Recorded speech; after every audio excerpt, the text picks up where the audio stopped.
should know. I have never really liked you at all. I cannot hide it anymore.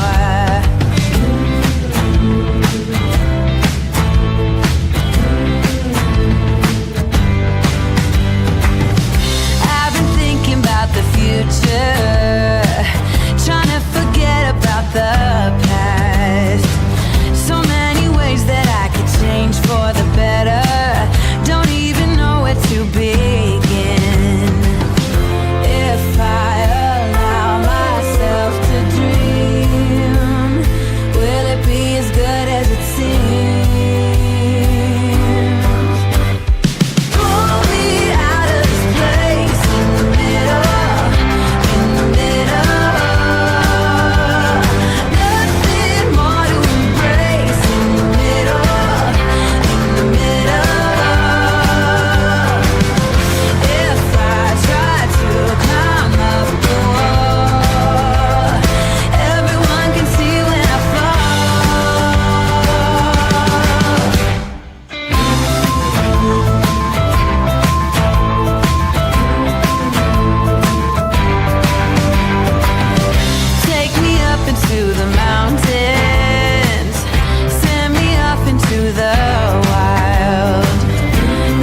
This is a true crime discussions channel.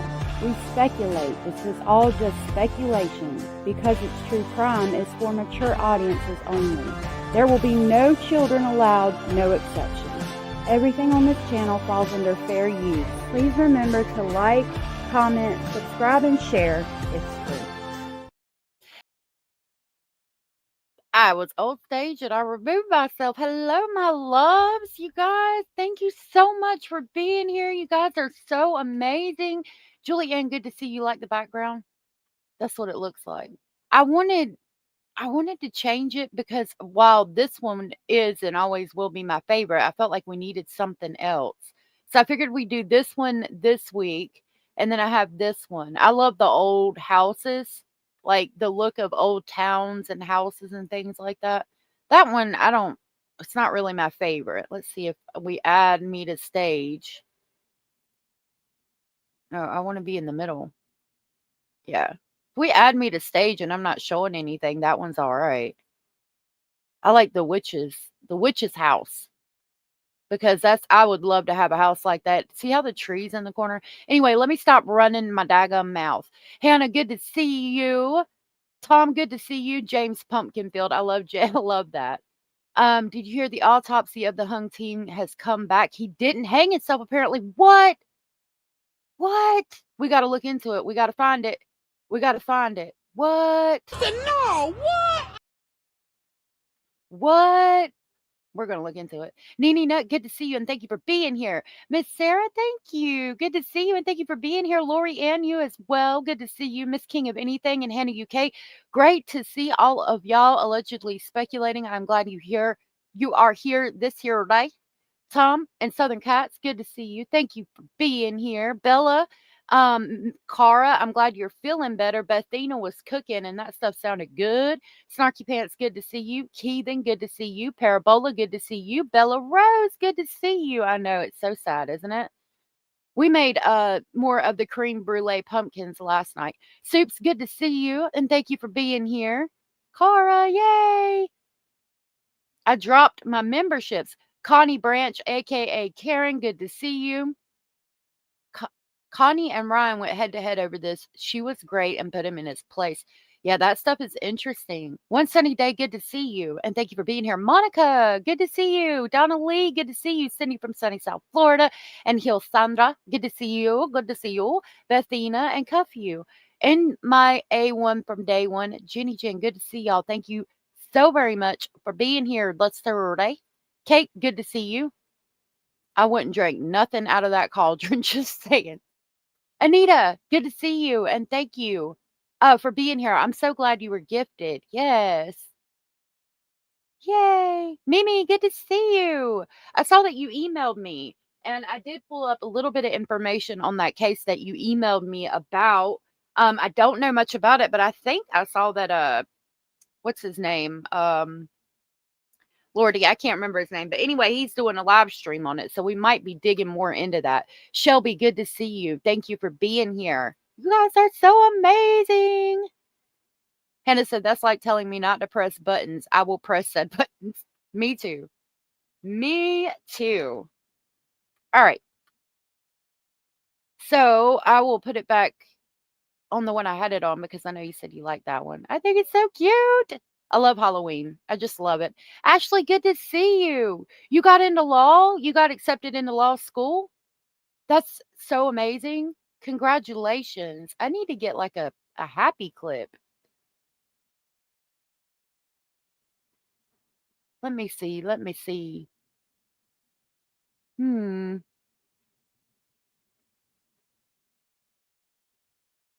I'll give you a bing bop boom. Congratulations, Ashley. Boom, boom, boom, bop, bam.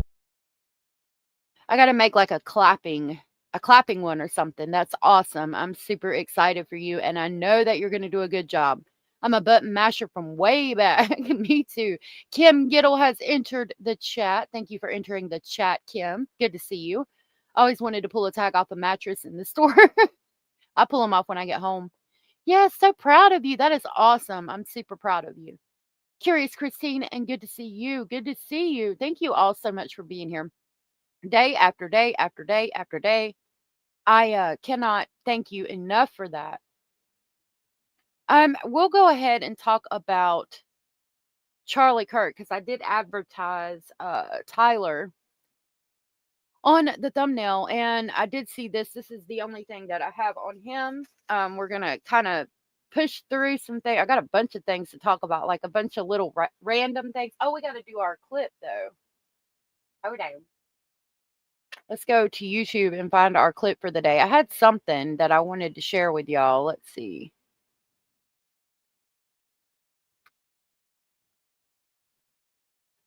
I remember I saw something and I tried to save it to share with y'all, and I don't remember. I probably put it here. Oh, no, no, no, no. I had something very special. It wasn't on YouTube. It was this, not that one. This one. This was the Halloween thing I wanted to share with you guys this here day. All right, let's talk about it. I thought this was so very sweet. Yay! I'm glad everybody was telling Ashley congratulations. You guys are amazing. Okay, so let's talk about this. This is our Halloween clip for today. So Jason Voorhees' emotional visit to a dying child goes viral. Isn't that just precious? I thought that was so sweet that he did that. The article reads, "It's nearly Halloween, but while most of us are planning our costumes and researching the horror movies we'll watch, one story is going viral on social media. In 2021, 5-year-old Declan was battling cancer, found comfort in meeting Friday the 13th Jason's Voorhees, or rather a cosplayer dressed as him. According to This Is How Things Work on Instagram, Delkin's family was contacted by a Jason Voorhees cosplayer known as Steel City Jason, who regularly does the iconic hockey mask to bring he regularly dons the iconic hockey mask to bring the slasher to life. This time, though, the meeting wasn't for a convention or a photo op. It was about giving a young horror fan a moment of pure joy. When Steel City Jason met Declan, the masked man behind the machete wasn't a monster at all. Quote, "I nearly fell apart when he hugged me and said, 'I love you, Jason,'" unquote, the cosplayer shouted online. Quote, "I love you too, little buddy, and I'm praying for miracles." How precious.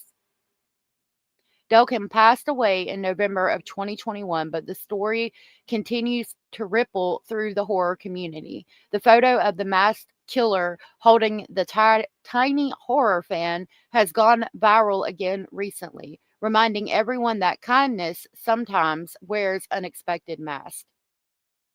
And there's the photo.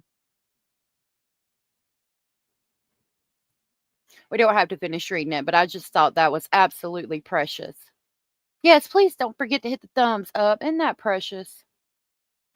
It's sad that the little boy died, but I'm glad that he got that moment. And this, I guess, was the post shared, and it says a terminally ill 5-year-old boy obsessed with horror movies found comfort in Jason Voorhees cosplayers shortly before he passed away. Sometimes monsters can be heroes. Look at all the even all of his blankets are Halloween themed. His little shirt is Halloween themed. That's just so precious. Touched my heart, y'all. All right, so now let's talk about Charlie Kirk, or rather Tyler Robinson. Because I did have something on that and I wanted to touch on it, and then, kind of move on from it because I don't want to get into a whole political debate or anything like that. That's definitely not my intention, but I thought it might be important to share this. So this is titled, "Suspected Charlie Kirk Assassin's Lawyer Pounces on Witness Flip in Utah Prison Mom Case."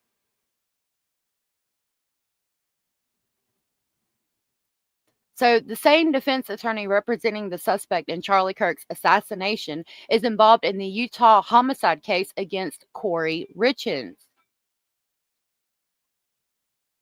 where the case just suffered a major blow. The star witness is now recanting key testimony. On September 24th, Utah County officials contacted Catherine Nestor to represent Tyler Robinson, the 22-year-old suspect charged in the fatal homicide of Charlie Kirk during a Utah Valley University appearance. Nestor, through a prior appointment, is also working on Richardson's case, in which prosecutors allege she poisoned her husband, 39-year-old Eric Richens, with fentanyl in March of 2022. The shared defense connection comes amid a new development in Richardson's trial, as the state's main witness, Robert Crozier, has walked back his statement that he supplied the fentanyl prosecutors claim was used to commit the homicide of Eric Richens. And there is Catherine Nestor, as she arrived at Utah County District Court in Provo, Utah on Monday, September 29th of 2025. Nestor is representing Tyler Robinson, the suspect in the assassination of Charlie Kirk, per Fox News. Curious Christine, oh my goodness. Thank you so much for the super sticker. Oh, look, it's got a little pear flying through the air. That is adorable. Thank you so much. That was so sweet of you. Oh my goodness. Thank you. Thank you so much, sweetheart. I love y'all. I love our speculating family. Hey, Justin Retro Stuff TV show channel. Good to see you. Nice to meet you. Thank you again, Curious. That was so very doggone sweet of you. You're so very sweet and supportive. I cannot thank you guys enough. I am blessed with just the best group of people in the whole wide world. You guys are so freaking amazing. You are. You really are the best. Thank you. Thank you so much. Y'all are so awesome. Thank you. Was very kind. Justin, you are 34. Really? Well, it's nice to meet you. Hey, Stephanie Garrett. Good to see ya. Thank you for being here. Curious, I really, you guys are so very sweet, and I really appreciate that. Athena said that made her tear up, didn't it? Wasn't it just so sweet that Jason Voorhees went to go see that baby? Oh, my heart. I know. So precious. So precious. No, not right now. I've got some things going on, and I apologize about that. But if you're looking for somewhere to go on panel, if you go to YouTube and look at, maybe I can help you out real quick. So if we go on YouTube, oh yeah, okay, you can see it. I'll try to help you out, Justin, even though you can't come up on panel here. And go up here and you click live. It's going to show you all people that are live right now. And you can look through here, and I'm sure one of them will have an open panel that you can go up on and talk to. So again, if you go to your YouTube account and click live right here at the top, you'll get to see all the channels that are live. And I'm sure, like I said, one of them will let you go up on panel. I'm sorry, Justin. I would, but I'm not doing an open panel today, sweetheart. But I hope you find what you're looking for. Curious said, we appreciate your work and friendship, Jess. I appreciate y'all's friendship, like more than you guys would ever know. Some days I come on here and I'm just like, so upset and stressed out and worried and just not in a good mood. And I'm like, I don't even know if I want to go live today or if I should go live today. And then I come live because, I do want to talk to y'all and see y'all. And I know y'all like to hear it. And y'all just make my day better every single time. So I have learned that if I'm upset or stressed out about something, those are the days in particular I should definitely go live, because you guys are so amazing, so sweet, and so supportive, and you guys always make me feel better. And I hope that I do the same with y'all. And I'm going to be digging through these cases and looking at them anyway. And I love to get your thoughts, opinions, and speculations on it. You guys are so intelligent and so smart. Yes, Julian, you guys do all help me so much. You guys help me more than I think you would ever even know. You do, and I can't thank you enough. Yeah, maybe next time, Justin. I'll try to have an open panel sometime soon. I just can't today. Unfortunately, there's some things going on, and I don't think opening the panel would be a great idea. But if you keep checking in, maybe next time when things have calmed down a little bit, then I can let you up. Yes, we are fam. Thank you. Hey, Indian and Mustang and Dandy. Good to see y'all. Oh, I can't make it without you guys either. You guys are so sweet. Y'all gonna make me tear up. Thank you guys for hanging out with me every day and being here. Like, really, I can't thank you guys enough. Indy, my love. Mustang, my love. And Dandelion, that's my love. Thank you guys for being here. I appreciate it. All right, so I'm going to continue reading. The original case against Richens hinges on Cozier's statement that he sold fentanyl to a housekeeper who allegedly delivered it to Richens. Now Cozier claims he never sold fentanyl, only OxyContin, and says he does not recall ever making the previous claim. If the state cannot reliably place fentanyl in Richens' hand, Nestor argues, the prosecution's case unravels. Quote, if the state cannot place fentanyl in the hands of Richardson, the state has no case, she wrote in her motion for bail reconsideration, which was obtained by People. Quote, Mr. Crozier's statement doesn't just poke holes in their case, it throws a grenade in the middle of it, leaving them nothing but speculation and conjecture, getting them nowhere near the realm of proving their case beyond a reasonable doubt, unquote. And there's Corey Richens. Authorities in 2023 charged Richens, who is now 35 years old, with her husband's poisoning death as a means to collect millions in life insurance funds. The night Eric died, March 3rd, 2022, Eric said the couple was celebrating Corey's recent closure of a $2 million mansion under construction that she wanted to flip and sell for a profit as part of her real estate business, a warrant states. She then allegedly spiked Eric's cocktail with fentanyl, killing him in their bed. Richardson is facing numerous charges, which include attempted aggravated homicide, distribution of a controlled substance, mortgage fraud, fraudulent insurance claims, and forgery. Previous court filings allege Corey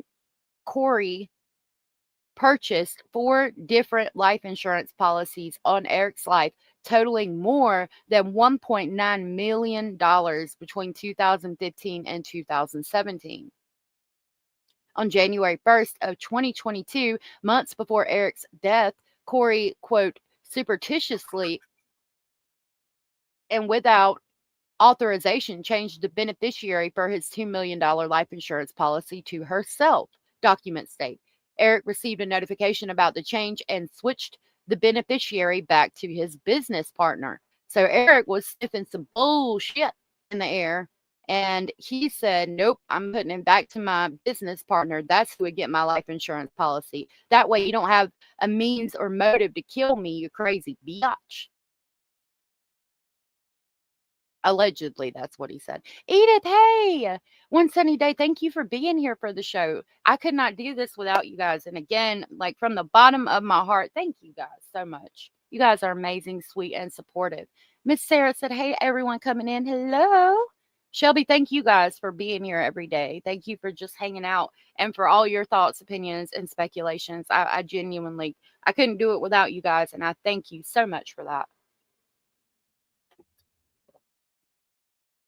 Julian said, yeah, I just changed his insurance. I didn't kill him. Like, that's going to work, right? To those of you coming in, I'm going to play our thumbs up clip. Please don't forget to hit the thumbs up. Come on, players, stop hating. Stop hating. Start participating. Start participating, star. Come on, twinkle, twinkle, baby. Twinkle, twinkle.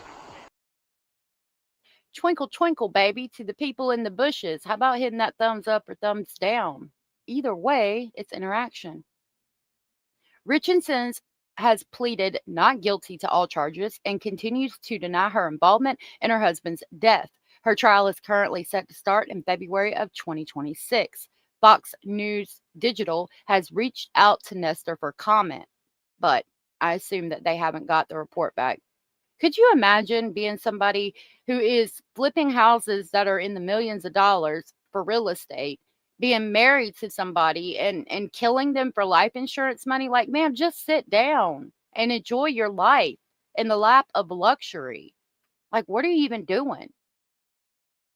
Twinkle, twinkle, baby. Twinkle, twinkle. Edith, thank you so much for gifting a membership. Thank you for gifting the gift of Speculation Station to Holly Hargis. If you are here and you are aware you were gifted from Edith, please tell Edith thank you. And thank you again, Edith, my love. That was so very sweet and supportive of you. You are so sweet and so amazing. Thank you so very much. I will grab our haunted train to pick you guys up on the way to Speculation Station. I think the song in this is from Jason, but I could be wrong. Thinking about Jason Voorhees from earlier, who we were just talking about.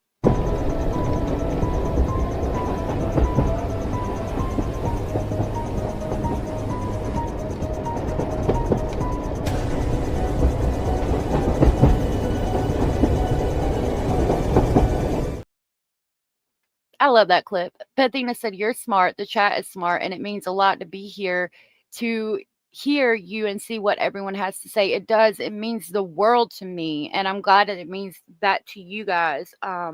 I cannot thank you guys enough. You guys are so very sweet, supportive, and amazing.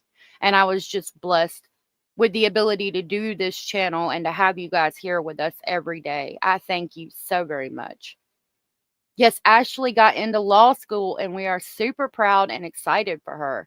Mimi said, "Awesome. Congratulations, Ashley. We are all proud of you." Yes, ma'am. Boom, boom, boom, bam. Now, you spend your time studying and not on these YouTube streets so that you can continue to do good.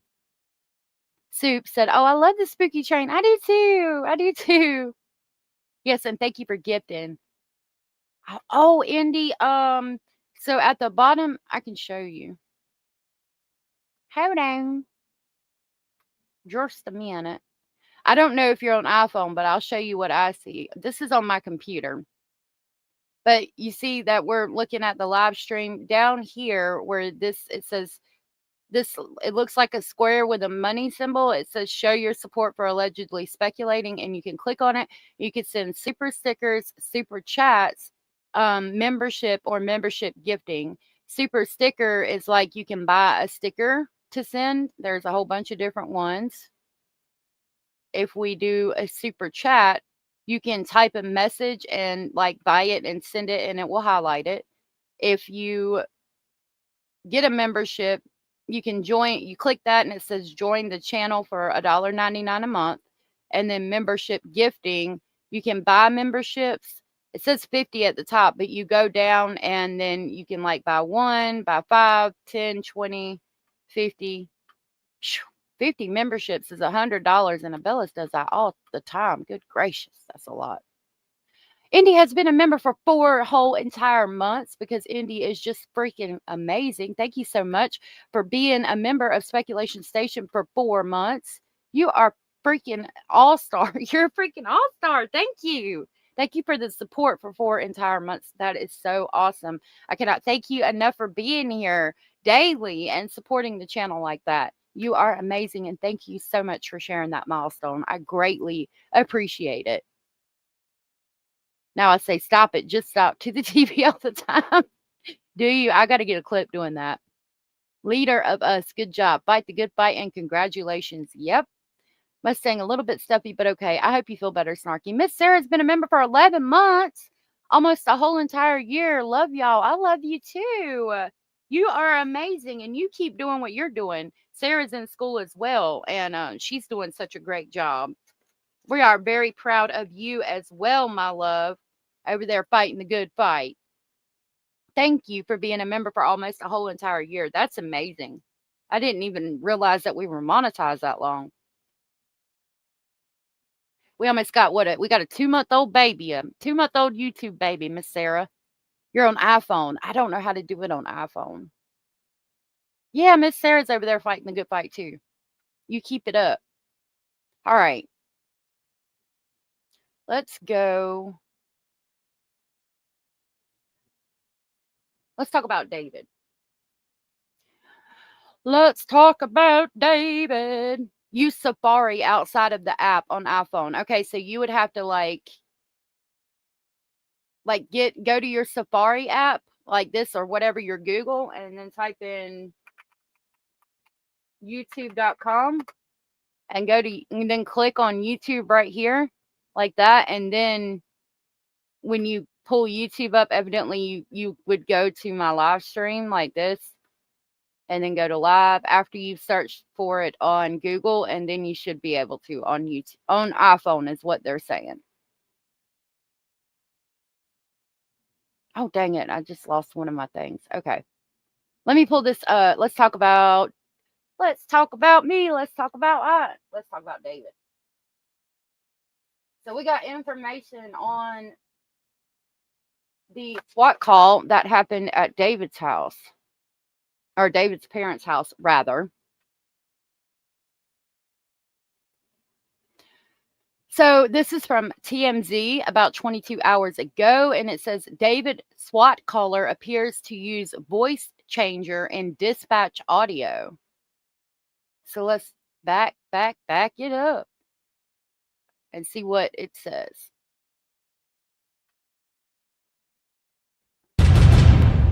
TMZ. Waller County Sheriff's Office is Amber. Hello? Hello? Yeah, Waller County Sheriff's Office. Hello, I need help. Okay, what's going on? Where are you at? My address is... Okay, what's going on? I heard, some, gunshots. Okay. That's definitely a voice changer. That definitely sounds like a voice changer to me. Can you guys hear it? I'm on Apple and I have the money symbol if I'm not typing something. Okay. So it might be there, or you have to go to Safari, my love. And I'm on iPhone. I can't figure out how to give membership either, so I do a super sticker. Thank you, Snarky Pants. I need to get the link for iPhones. How close to your residence were they? They were, right outside my house, and I think someone's dead. Okay, what's your name? Say it again? What's your name? Okay, what's a good phone number for you? So they're going to give a fake name. I'm trying to listen to the cadence of the speech. The cadence of the speech tells me that it's definitely a young person. I'm wondering if it's female. Hey, Kalisa, good to see you, my love. Good to see you. Might be female. I'm going to play it again and just after we go through it once and listen to the cadence of the the way they're speaking. Don't listen necessarily to the voice because we know they're using a voice changer, but listen to the cadence and the words that they use. Definitely a young person, I think. Sir. Okay, and why do you believe that somebody's dead? I don't know, I just heard a loud scream and there was gunshots. Oh, scream. Okay. After shots. Okay, but you haven't saw or heard anything else after that? Yep, it does. I heard a scream. Oh, was it a male or a female scream, do you think? It was a female. Female? Okay, we're going to go ahead and get deputies headed out that way and just confirming you're at... Yes. Okay, I'm going to get them sent that way, okay? Okay, thank you. You're welcome. Bye-bye. I think it's male. Even though they use the voice changer, the cadence, the way they speak, it sounds like it's male to me. Like a man talking, the words that they're using and the way that they're speaking. I'm going to play it again so we can hear it one more time, but I do believe it's a male speaking. I'm wondering if it's Celeste's brother. That came into my mind for a second. Like it's kind of sounded like, or it's the same speech pattern that I think he would use. Remembering from Hio's live stream that she did on it. Shout out to Hio Sandra. Let me drop her link. She has been posting. I saw that. Hold on. Hold on just a minute. But I remembered from her live the other day, well, not the other day, probably a couple weeks ago, where I went up on panel and we were going over her stuff that she had gotten on the David case. There is Hio's link or channel name. Hold on, I'll grab the link. And it sounds kind of like his cadence, but I don't want to put out here that it's him. That's just a speculation that I have. People that are in that age range would probably speak like him. So Kalisa said, you're right. Seems like a young boy by the cadence of speech and like he didn't really plan out what he was going to say. Exactly. That's what I'm hearing. Just a second this morning, I was inspired. Oh, Miss Woozy, that's amazing. I love it. Good to see you. Yeah, I'm wondering, that came into my mind. Like, I was like, maybe it's Celeste's brother. Because, I mean, the cadence sounded kind of like him, the way he speaks. But again, I don't want to put that out here. That's completely speculation on my part. But the way he talks, it sounds like the way he would talk when he was texting and things. I'm going to play it again. Waller County Sheriff's Office is Amber. Me too. Indy Hello? girl. Hello?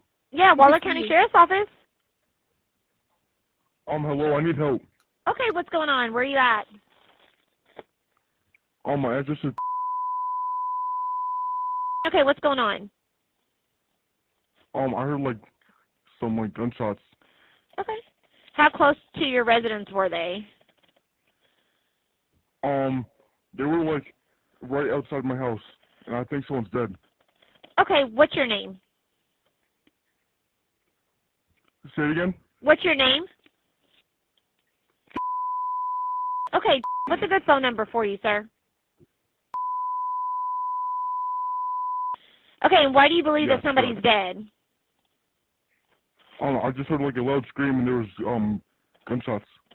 Oh, scream. Okay. After shots. It sounds Okay, but you haven't saw or to me. heard anything else after that? I heard a scream. Oh, was it a male or a female scream, do you think? It was like a female. Female? that right there. It was like a female. That's for some reason that part is reminding me of him. It was like a female. I don't know. And he said, where they say, what's your name? And then they redact it. I'm sure that this person gave a fake name and a fake number. Okay, Indy, you're good, sweetheart. Don't worry about it.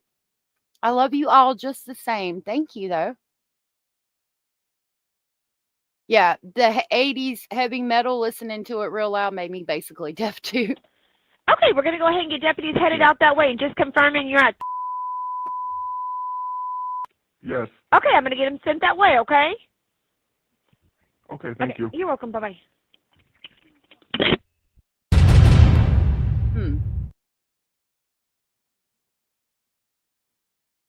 So it says, here's the 911 audio from the swatting call at David's family home in Texas.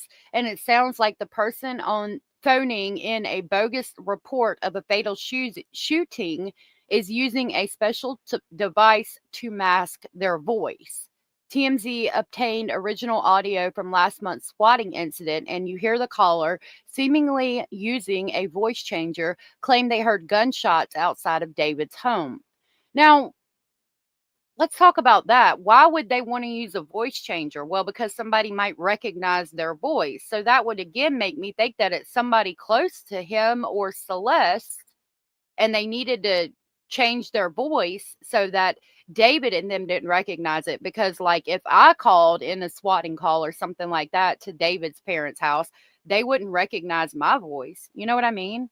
Like it would take forever to figure out that it was allegedly speculating, you know?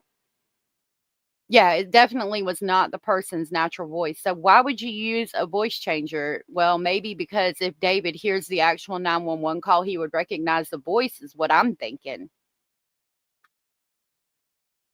The caller tells dispatcher they think someone is deceased because they heard a female scream, and they give David's Texas address and confirm it later on the call.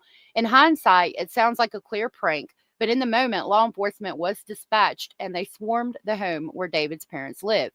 The call was made September 18th, just days after the body of Celeste Rivas was discovered in David's Tesla in a Hollywood tow yard. When officers knocked on the front door, the singer's parents answered, and they looked stunned and very confused. Police body cam audio features David's dad repeatedly saying someone is messing with the family. Cops stuck around for less than 20 minutes before leaving. As we've told you, David, government name David Burke, is tied to the shocking discovery of Celeste's body last month. Her dismembered remains were found in his Tesla in LA, and sources have told us David's friends believed that she was 19. She had been reported from Lake Elsinore, California, home in early 2024. Authorities believe she may have been dead for weeks before her decomposing body was found. David has since gone radio silent, scrapping the rest of his tour and putting his deluxe album rollout, Withered, on hold. He has not been seen in public since ending his tour, and he's moved out of the Hollywood Hills home where LAPD detectives executed a search warrant. You have an app that lets you spoof your location. That's interesting. So I did have something else on this as well. Yes. Okay. You don't have a voice changer? Cindy said the FBI has ways to identify voices. It's more challenging if the caller uses a voice disguising device. And the FBI probably could get whoever it is, regardless of whether they use a device like that or not. But I just find it interesting. Lorianne said, does anyone think the dispatcher is just too giddy overhearing about a dead body?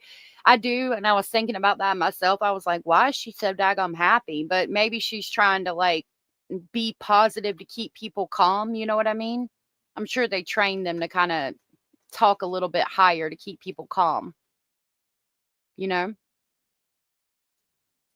Yeah, that perky customer service voice. Exactly.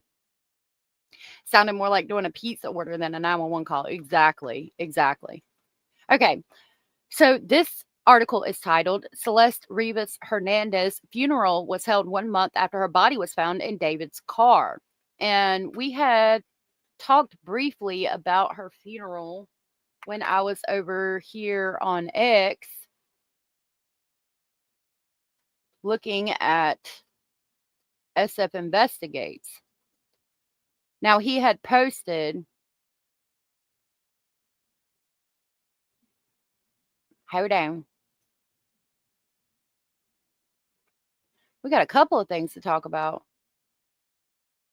Here, this was the last thing we looked at, and it says it appears service for Celeste is not today. The funeral home does not show one scheduled either. Hopefully it's tomorrow. The date on the GoFundMe appears to be changed until tomorrow. I really hope these generous funds are being used to give her a beautiful service that she deserves. I just noticed that after the money was raised, the title of the GoFundMe changed from Help Lay Celeste Rivas Hernandez to Rest to Help Celeste Rivas Hernandez Family. I hope this girl isn't failed again. People donated to lay her to rest. Please use all the funds for that. Start a separate GoFundMe for family assistance. I am still trusting that they are doing the right thing in their daughter's name. And they raised $22,667 at that point. Now, that was the last thing we knew about it until this article came out 10 hours ago.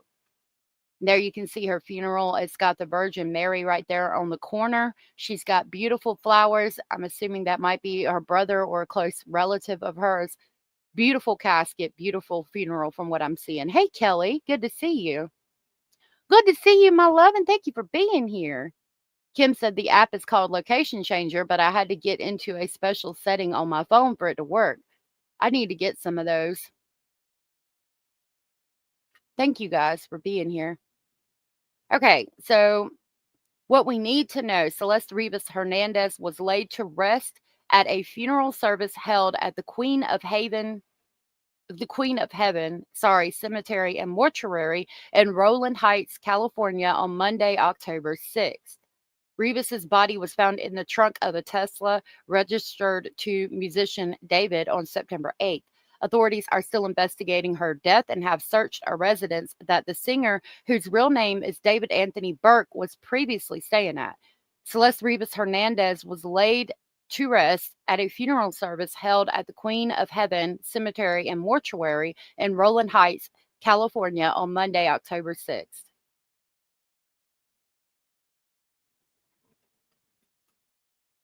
And again, there's her coffin. It's just absolutely beautiful.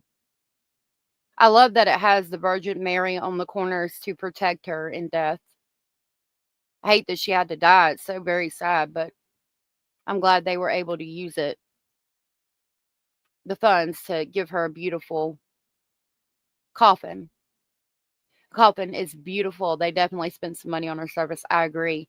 Bella Rose says that is a beautiful casket. It is. It really is. All white and gold. Family members gathered to mourn Rivas a month after her body was found in the trunk of a Tesla registered to singer David, who's 20 years old, real name David Anthony Burke, on September 8th. The LA County coroner confirmed that her body was released to her relatives on September 23rd. She was 14 years old. Rivas' family initially spoke out about her death on September 18th. As many of you know, saying, quote, "As many of you know, Celeste Rivas Hernandez has been identified as the body found last week," unquote. That was in the GoFundMe, and it was organized by Esmeralda Lozano and Giselle Vera, and they wrote that on the fundraising page. They also wrote, quote, "She was a beloved daughter, sister, cousin, and friend." Ahead of the funeral, the GoFundMe page was updated with a message reading, quote, "Thank you to everyone who was gracious enough to donate. The family is incredibly grateful. God bless," unquote. On September 17th, detectives from the Robbery Homicide Division of the Los Angeles Police Department served a search warrant on the 1300 block of Doheny Place in LA in connection with Rivas's death, a home reportedly associated with David. Law enforcement sources previously told KABC and the LA Times that the Hollywood Hills address is where the singer was staying. On September 21st, news stations reported that dozens of mourners gathered in Lake Elsinore, California, the teen's hometown, to grieve and honor her memory at a candlelit vigil. Quote, "Even though I didn't know her, I just couldn't even breathe. Knowing that a child had to go through that," unquote, is what a neighbor, Kiely Cortez, told the news station. Here's another photo of her funeral. Miss Sarah said, "Welcome to everyone coming in." Kalisa said, "I know it would be a PR nightmare for him, but it seems strange that the man who was closest to her in the past year isn't even there. He said he loved her so much, not a word from him at all."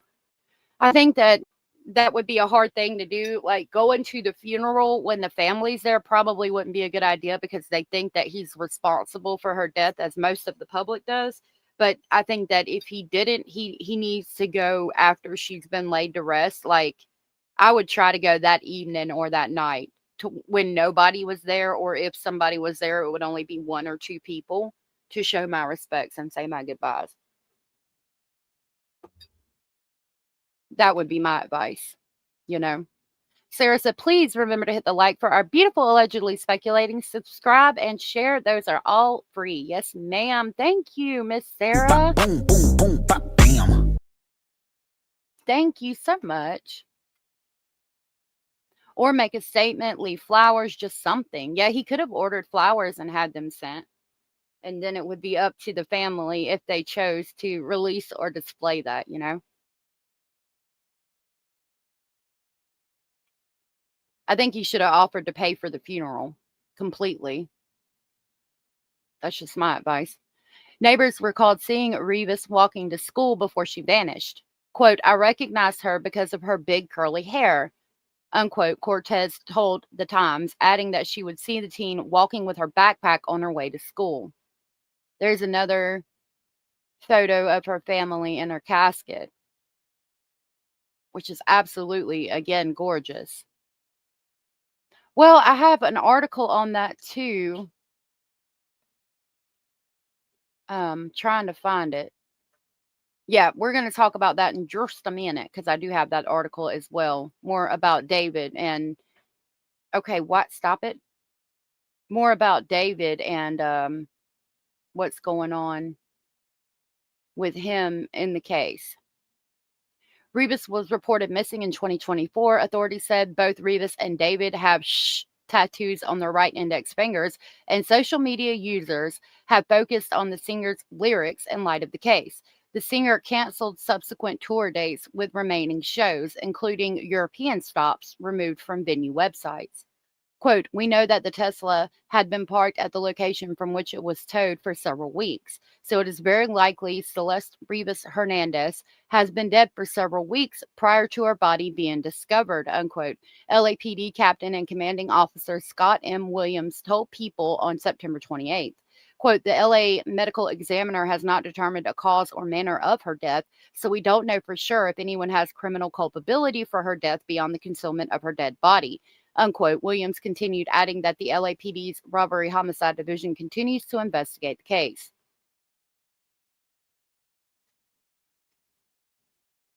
I'm just glad her family has had some closure and stuff. She does. I love how the Virgin Mary is on the corners. There you can see it right here, which is beautiful, and it means a lot. I'm assuming they were Catholic. It means a lot. It really does.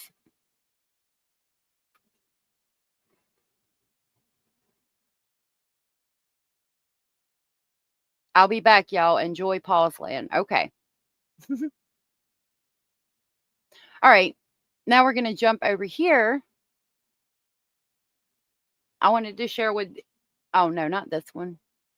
Yeah, okay, I shared the right one. So this article tells us that the LAPD confirmed that David isn't a suspect in Celeste Rivas' case. Not enough evidence to name anyone, they're saying.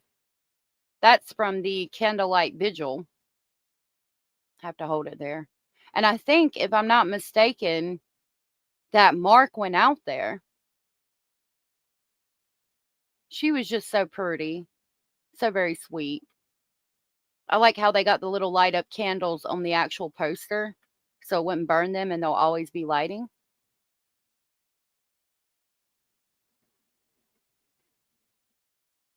I didn't see your comment until just now. Me to the J, M to the J Dog, it's nice to meet you. You wouldn't pay to bury your ex. Why should he have to? And then you said, thanks for skipping my comment. You know you wouldn't put money up for your ex, so don't be a hypocrite. Well, sweetheart, I was on a different page. If you give me a second, I respond to everybody's comments because we are an open chat. And even if you disagree with me, I like to talk about things. I don't know why you're being snarky because that wasn't completely necessary. The point is that he was completely obsessed with her.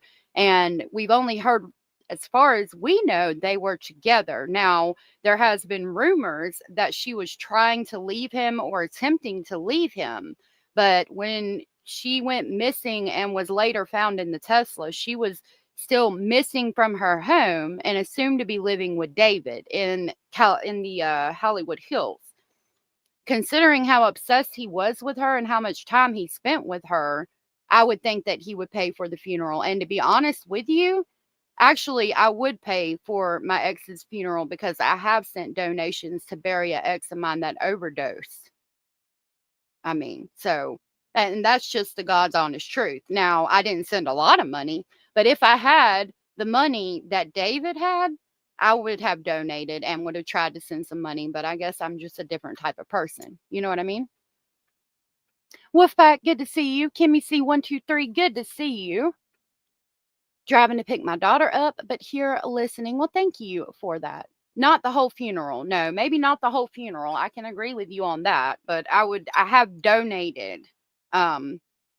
And for me, for the amount of money that I had at the time, that donation that I made helped, but it was not the cost of the whole cremation for my ex.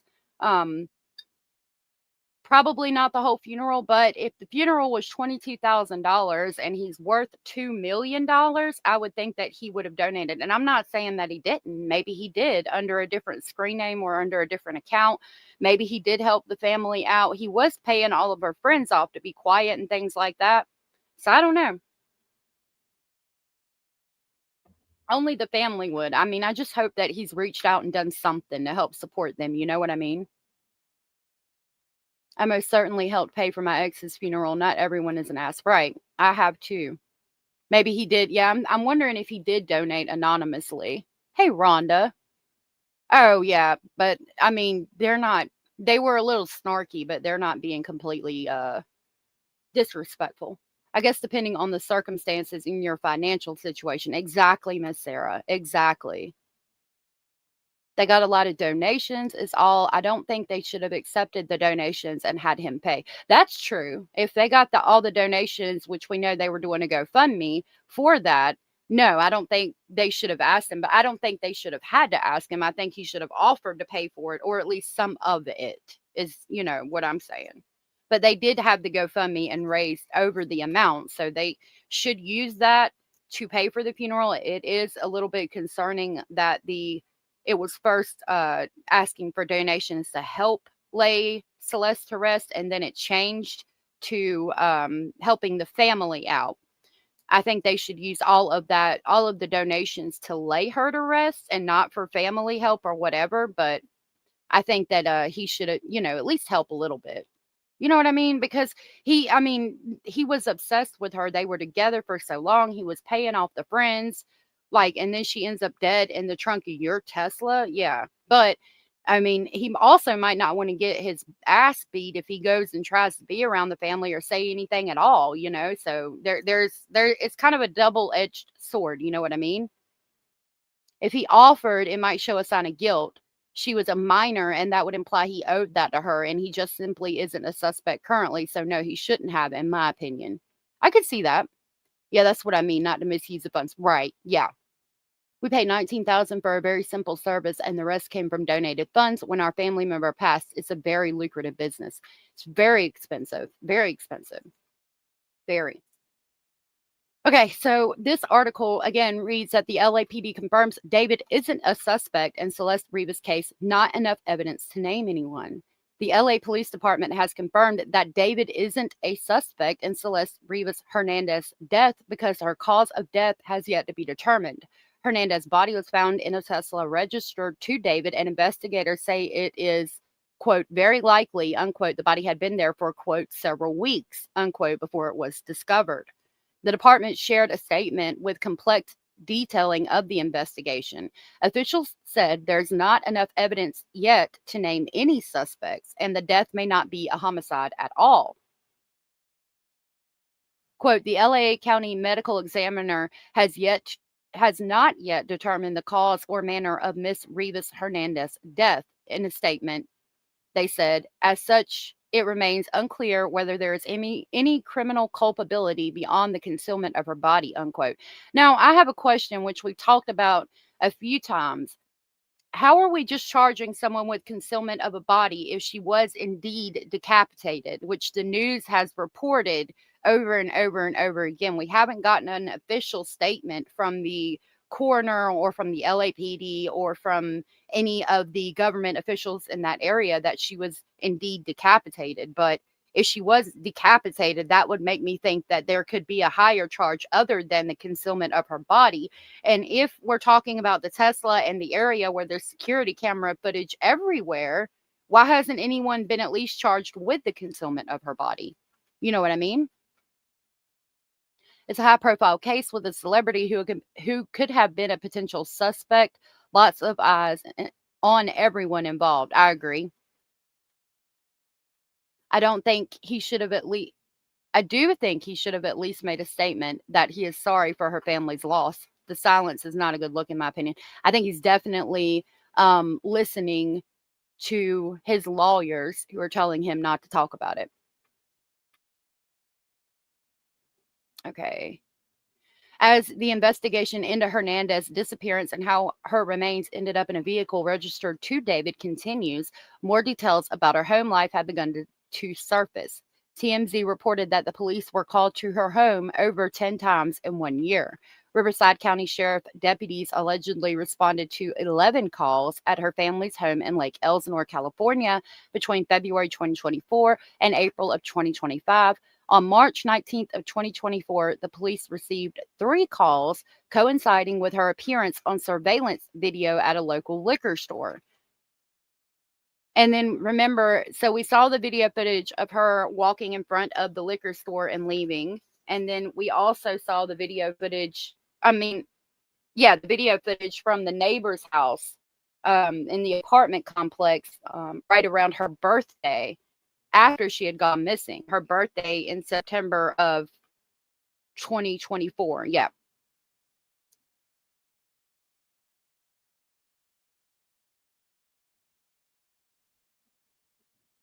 Agreed. I doubt his attorney would let him contact her family, not wise, guilty or not. I agree. That's probably what's going on. But his lawyers could have told him not to speak. I agree. But they could at least make a statement on his behalf. You know what I mean?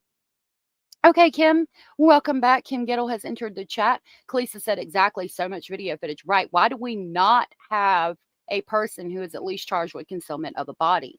Invoking the fifth makes a person look guilty, in my opinion. I agree. But it's not supposed to. They're not supposed to be able to hold that against you. Okay. Police records revealed that the majority of the calls overall were noted as a minor crime investigation, while one was listed as a suspicious circumstances. Hernandez's ex, Damien, said in an interview with TMZ that he dated her when she was in 7th grade, and she confided in him that she had a difficult relationship with her parents. Quote, we were at PE. She told me and my friend that she was running away. She was like joking about it, like it didn't seem real because she was like playing around. The next day she wasn't at school, and that's the last time I saw her, unquote, he said.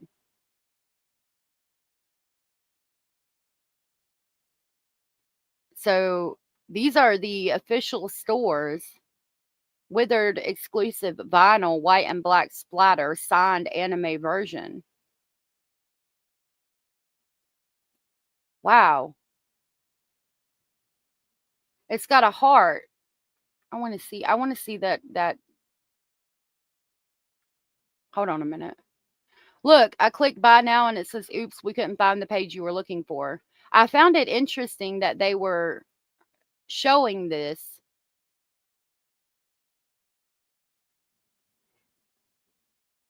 That's from Juice World, Ice Cube. Ramona Park, Broke My Heart CD. But that's the Withered album, but they're not selling it because they can't find what I'm looking for. Interesting. Interesting. Morally, I feel David needs to express sorrow. I think he does too. And I'm wondering if he is. It might be songwriting or something. Lorianne said, personally, if I'm being questioned, I'd zip it and ask for attorney, guilty or not. Exactly. You need to, you've got to protect yourself. Boom, boom, boom, bop, bam. Regardless of whether you're guilty or not, always ask for an attorney. Everyone does grieve differently, and he might be doing it in his own way, you know? Indie girl, okay, thank you for being here, love.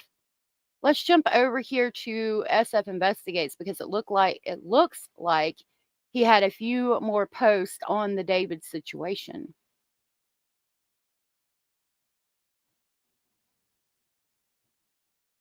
Okay, this one reads, I'm starting to believe that the information I received claiming a family member messaged with Celeste in July was incorrect. Whether that's accidental or intentional by the family member, I'm not sure. There's no trace of Celeste after early 2025 that I can find. The parties attended by a family member were in 2024 during the, quote, missing but not really missing, unquote, time. And he says that missing but not really missing because she was reported missing in the spring of 2024, yet in September of that year, she shows up at her parents' house on camera footage. So she was missing, but not really missing. The Tesla's Texas registration expired in January of 2025. It was ticketed twice in February of 2025 in Hollywood and then not again until it was impounded. I can't find any trace of Celeste since very early 2025, although I fully admit that some sharp people on Reddit and YouTube are more detailed or more dialed into her digital footprint through the Discord server activity and may have signs of her in 2025 I'm not aware of. At this point, I'm starting to wonder if something may have happened to Celeste many months ago, earlier in the year, being in a weather-sealed compartment that has very little oxygen and no insects, both very important components of decomposition, greatly slows the biological decomposition process, even in high temperatures. Could this have happened as far back as February or March? I would love to know the dates of the credible last sighting of her. What do you guys think? Do you think it could have happened back in February or March? They were talking about her being pregnant in early January of 2024. I really don't think she was pregnant. His father is an attorney, so not talking. I'm sure Dad said don't say anything. I didn't know his father was an attorney. Hey, brown-eyed butterfly. Good to see you, love. I thought friends had confirmed they talked to her in July, but that might have been fake. Well, I think that's what he's saying. It was actually family members right here. I'm starting to believe that the information I received claiming a family member messaged with Celeste in July was incorrect. Whether that's accidental or intentional by the family member, I'm not sure. Dealing with technical issues at work today. Sorry to anyone who said hi to me that I missed. You're good, love. I don't know what to think. Maybe, I mean, it's definitely possible that she could have been missing that far back.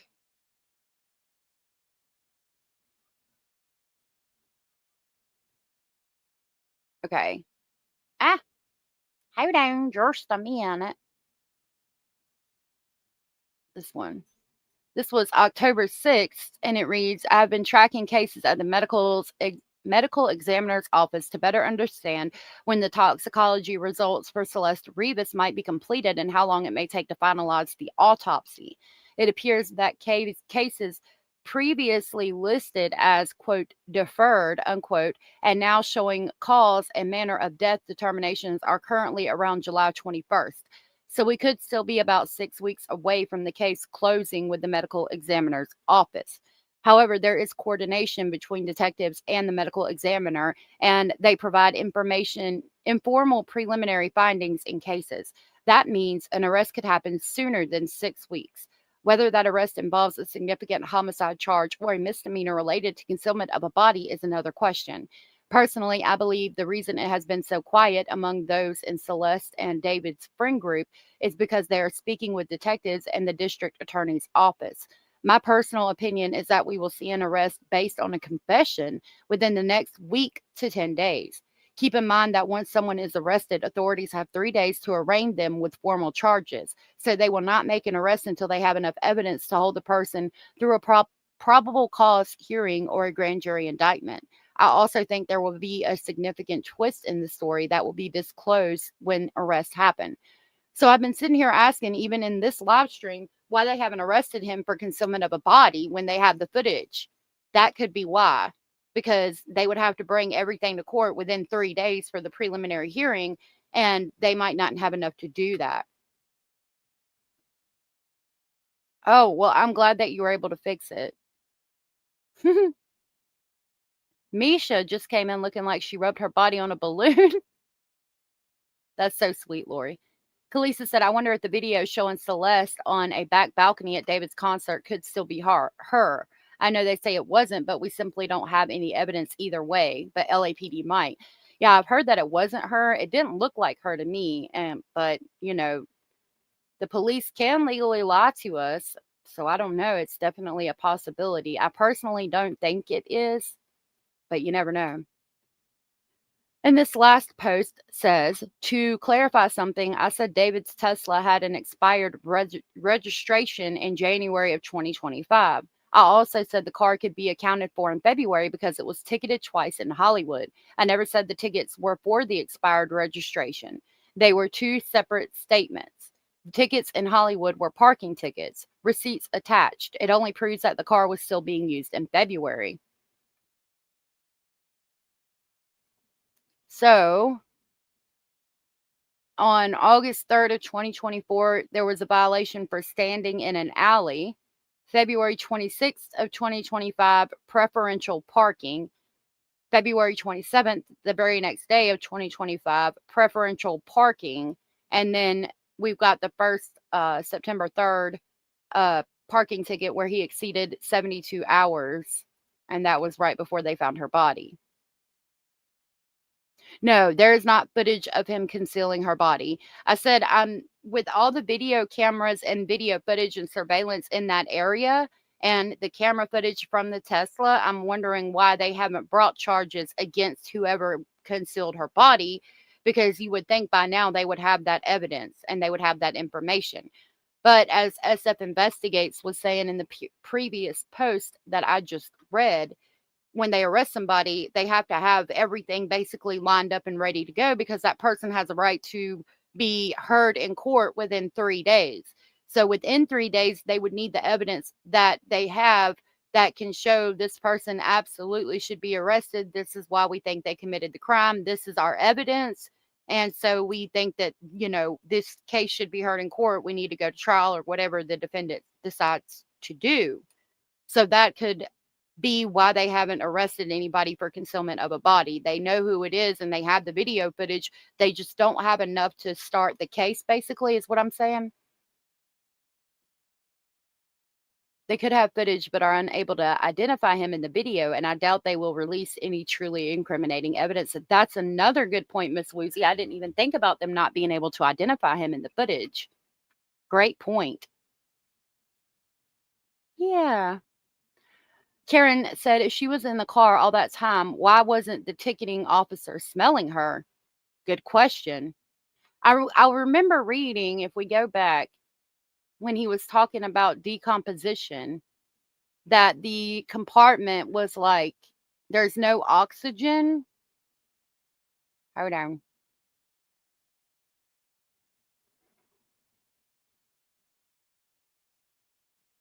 Here. At this point, I'm starting to wonder if something may have happened to Celeste many months ago, early in the year. Being in a weather-sealed compartment that has very little oxygen and no insects, both very important components of decomposition, greatly slows the biological decomposition process, even in high temperatures. But I think they said that, I think there's footage of neighbors saying that they smelled something from the compartment that smelled awful. So I'm thinking it wasn't completely sealed off from oxygen, and maybe it just had to be when the wind was blowing a certain way, you could smell it. You know what I mean? It's a great question, though, Karen. I would love to know the answer. He has been a member for 11 months. We got a 2-month-old little YouTube baby. Thank you for being a member and my bestie for 11 months. You are so amazing and so sweet and supportive. Thank you, Hio, for sharing that with me. My love. Love you so much. Thank you so much for sharing that. I greatly appreciate that. And thank you for supporting our channel for 11 entire whole daggone months. They did smell her at the tow yard. You're right. And it's a good question. We'd heard neighbors in the past saying that they smelled something coming from the Tesla that smelled like sewage. So we know at some point they smelled her, but then nobody smelled her while it was parked. And then they take it to the tow yard and they smell her within 3 days. Like, it's a good question that I can't answer and I can't account for. I would love to know the answer for it. Love you too. Indy, I don't know. Hannah said that she had gotten a flu shot and she was dealing with that. But I haven't seen her, and so we need to I need to email her, locate her. I think she said she emailed me back, but for some reason I don't, when she emails me, they don't show up in my email. So I got to try to contact her again or see what I can find on it. It might have moved things in the tow. Yeah, that's a good point. Things could have moved around and caused the stench to be smelled a little bit more when she was being towed. Good point. The neighbors did say they thought they smelled a dead animal at the time the Tesla was being ticketed. Yep. I don't get flu shots either, but I don't, diss anybody who does. You know what I mean? All right. So let's talk about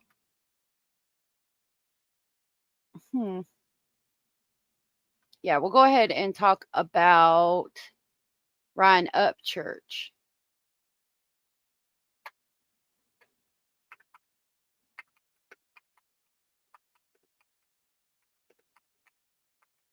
I think I have an article on it just to give you guys a little bit of a background. Hold on just a minute.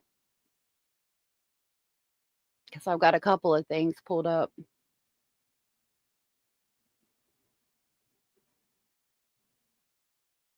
Yeah, I don't have that.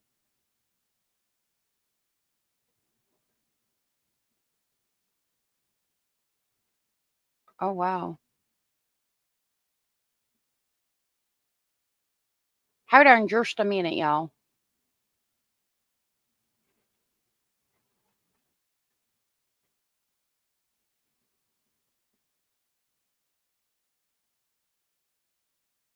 Okay. I'm going to go ahead and pull this up. I don't know how. I just kind of stumbled upon it, but Ryan, okay. Hold on.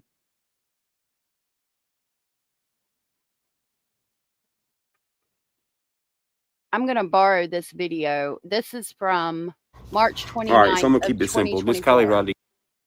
This is Ryan Upchurch. He is known for singing.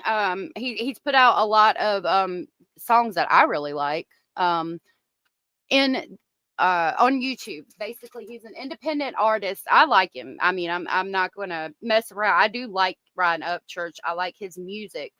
He got into the Kiely Rodney case, and there was some photos that looked a little bit questionable. I don't know if I would have took it as far as he did, but he made claims that she didn't exist. She wasn't a real person, and they did all this for something. I don't know.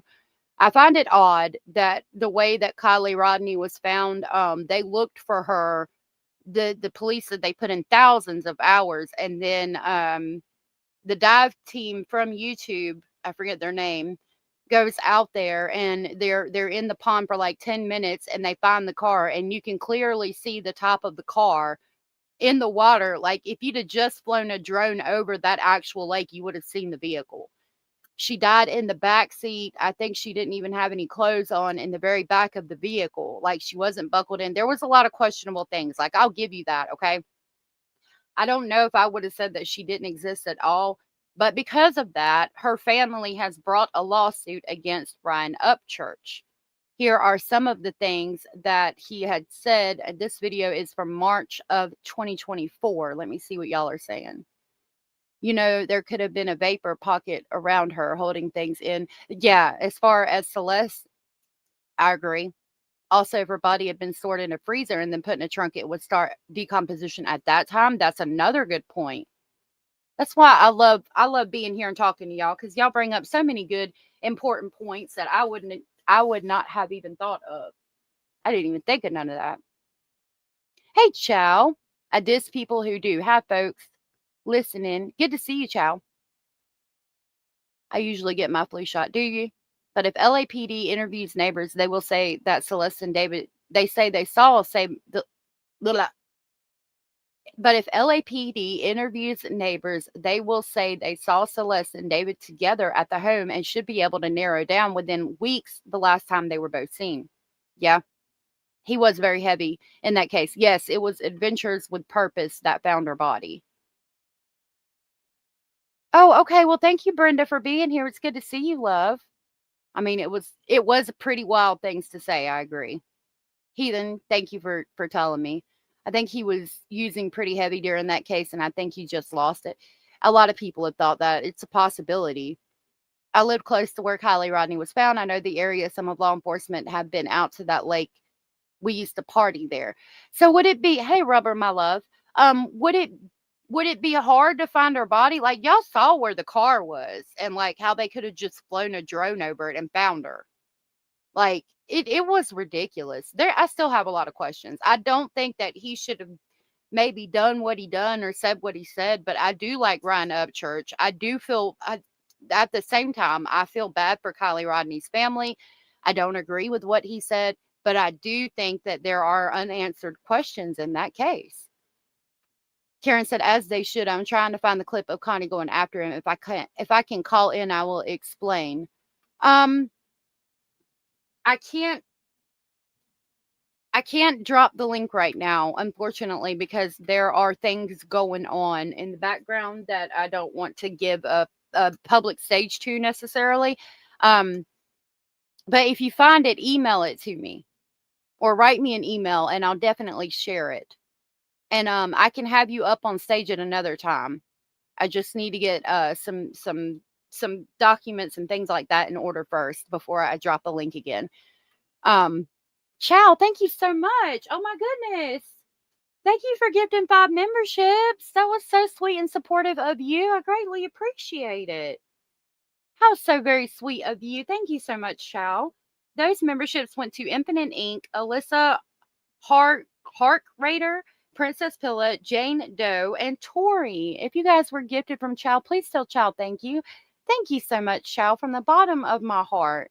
I greatly appreciate you and your support every day, day after day. Your thoughts, opinions, and speculations, you guys mean the world to me. Thank you so much for being here with us every day. And thank you so much for gifting those memberships. If you guys were gifted from Chow, please tell Chow thank you. And I'm going to tell Chow thank you again, too, because you're just so amazing. Thank you so much for that. I'm going to play our members clip and grab me some coffee real quick.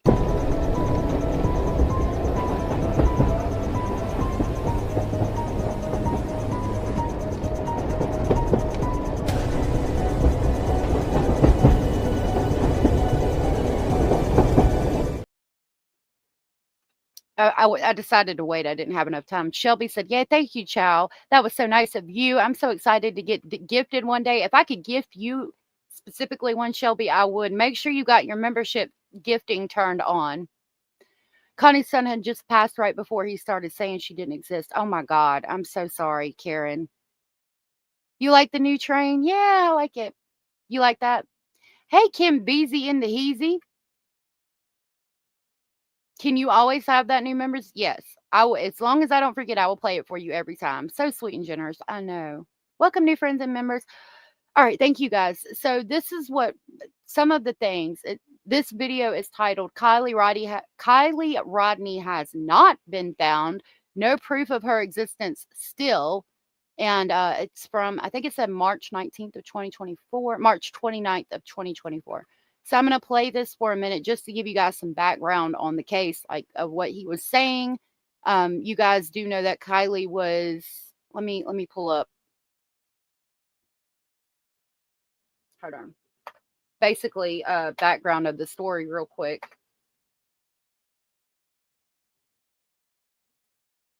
If I can get an AI.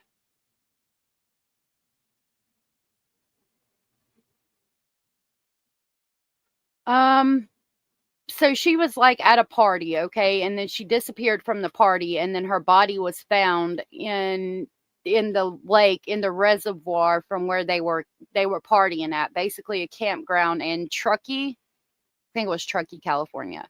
It was a big case on YouTube at the time. Ryan Upchurch got involved and he had some things to say. Brenda, thank you so much for the super sticker. That was so very sweet and supportive of you, and I greatly appreciate it. The little pair with the little hat on and his little blower thing. Thank you. Y'all are so sweet and generous. I can't thank you enough. You guys are amazing. Thank you so much for the support. Thank you. You were aiming for Shelby. Hopefully Shelby will get one. You guys are so sweet and amazing. Oh my goodness. Chow gifted another membership too. I didn't even realize that. That went to Catherine Celier. Catherine Celier, if you were gifted from Chow, please tell Chow thank you. Thank you again, Chow. You guys are so sweet. Dang it. Thank you. I greatly appreciate it. You guys are so amazing. Thank you so much. Catherine, if you are here and you are where Child gifted you, please tell Child thank you, and I will grab the haunted train to pick you up on the way to Speculation Station. Thank you again, Child, and Brenda, and everybody else. You guys are so sweet and amazing and supportive. I cannot thank you enough. Thank you.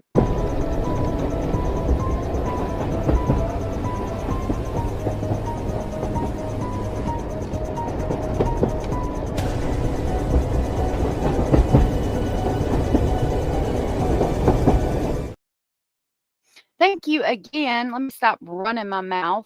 Yeah, Doug Bishop from AWP. There was a lot that happened after that too with AWP. Were you? All right, I'm going to stop running my mouth. I have documents on this that just came out that I got from Plunder. Let's see what Ryan has to say about it while I grab some coffee real quick. Oh, hold, please.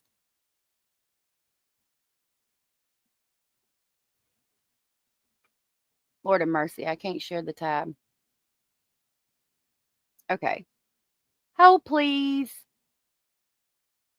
Hold on just a minute. Let me drop the link in chat. This is the link to this video. Shelby said, Chow, you're so funny. Had my membership ended like a week or so ago, so I'm probably pretty far down the list. Oh. Cops around there are lazy, in my opinion. They took a quick look around and said, oh, we didn't see anything, and that was it. When we all partied there at night, people ended up in the lake like 3 times in 2 years. That is insane. That is insane to me. All right, here's the video. I'm going to grab some coffee, but I'm listening. All right, so I'm going to keep it simple. This Kiely Rodney case is not over with. It didn't even fucking end yet. First off, let's recognize this. There was 4 YouTubers attacking anybody who was looking into this. Apparently, they don't know each other and didn't associate with each other before this Kiely Rodney case. And they were all working together to misconstrue everybody and attack anybody who was finding out any fucking thing at all. And it seemed like the whole goal of what they were doing was to protect this fat bitch. Now keep in mind, Zanime is the first motherfucker to have all this information about this party that nobody has information about. She's the only one who has it. But here's the problem with these fucking... Okay, so there was people, again, like I said, the case was pretty well known at the time. Zanime is this girl from the Ukraine that supposedly worked for NASA or something to that extent, that came into the case and had footage from the actual night of the party, saying that she was there to see some Spanish friends of hers. But she come out on the internet dropping footage of the actual party. Then she took her kayak or something to that effect out there to look for her and like kayaked over the spot where the car was. Like, and there's no way you couldn't have seen that car there. So it was weird. I mean, I'm going to give him that. YouTube is like everyone but you. I'm sorry, Shelby. I had a gift membership about a month ago or something. The algorithm is now like, none for you. I wish I could pick you guys and gift it to you specifically. Weird ass YouTubers taking up for her and correlating this shit is that she was blatantly fucking guilty looking right off the rip because she has 3 different stories about how she found out about this fucking party that happened, apparently. And none of them match each other at all. So this was at actual campground, but it was like right next to them, right next to their party. Oh wow. So she allegedly had this video footage from right next to the campground where Kiely was with her friends. I mean, it was kind of weird from the beginning. And then you had Tony Dodge. And they look like they're having so much fun. I want to be part of this. Right? Yeah. Now look, this is specific. So you see how he laughed about wanting to be there and them both laughing about how they want to be there? Well, that guy, Tony Dodge, was there on his Facebook check-ins. That's probably why they're laughing, because they was there, acting like they weren't there. So on Tony Dodge's Facebook, on his GPS check-ins, guess what? He checked in somewhere on August 9th and August 11th. Do you know where that might be? Truckee. So there he's showing proof that that person who ran that YouTube channel checked in there. And I think that's the day she died. Where was Zanime during that time? Oh yeah, Truckee. So my question is, why would you act like you're not there, but you are actually there? So I took And it looks like a beautiful campground. No, it's gorgeous. Right? And it was right next to that. Wow. So, yeah, right. Like, if you checked in there, why would you act like you had never seen it and you weren't there? Rhonda said there are so many red flags in this. I don't blame Ryan for saying that, but it was a true crime case. He ended up giving his brand new Challenger away for $100,000 to Adventures with Purpose. He did. Like, it seemed genuinely like he saw some things that didn't add up or didn't match up, and he was trying to solve it. But again, he should not have went as far to say that Kiely did not exist. If he wasn't as well known, I don't think we would be hearing about this current court case that's going on where her parents are suing him. I don't. I think it's about money. But at the same time, he should not have said that. Like, I get it. It would be a true blue conspiracy. Yep. The drama led you to discovering Ikidmel. Ikidmel is pretty good. I liked him. And I still watch his stuff sometimes. Ikidmel has a big following, but he got out of true crime. I think he just, searching cases. He does police chases and shootouts and things like that in California. And he gets a lot of people in chat. So this is a place where families go to have a good time. It looks safe. It looks safe. Exactly. Looks like a safe place to be. It looks like a lot of fun. And But, then, you so know, this was Friday nights. wow. Sorry. Bunch of kids out there having a good time. No, you don't. There's a video that I have. There was a party right next to the party itself. I have a video of a Snapchat because I went to during the whole situation. I went on Snapchat and just kind of like, oh, let's see if anybody's posting stuff around this area. There was a video about this beautiful Hispanic party, and I don't remember, like, they were grilling the cactuses, but I really want to try them because they look so freaking delicious. But it was like literally right next to their party site. So I'm curious if any of those people actually saw anything that happened, or they heard anything, or. So I thought that she actually said she was at that party at one time, and evidently she just found it. That party was conjoined with the other party. Have you seen that? No. No, I haven't. I was. What was the beautiful Spanish party? I remember that quote and stuff. What was that about? So it's a screen capture from an iPhone from a Snapchat. Mm-hmm. So what happened once I found out about this case, what I did, I went on Snapchat Maps, and Sorry, I have to switch my headphones. I zoomed in around this area and then clicked, there's a little blue dot over there, and then clicked to see if there's any videos of the party or anything else. So that's all it is. So pretty much she used Snapchat. So pretty much this fucking 40-year-old lady and her 40-year-old friends used Snapchat to find a teenage party? Why would you do that? So, I mean, being a YouTube creator in this field, I would think that they probably did that to see what they could find. As soon as something like that happens, everybody jumps on Facebook, Instagram, X, just to see what we can pull up. So I'm going to assume that they did that, but she might have said something different. This case was from quite a while ago, so I don't remember everything that happened.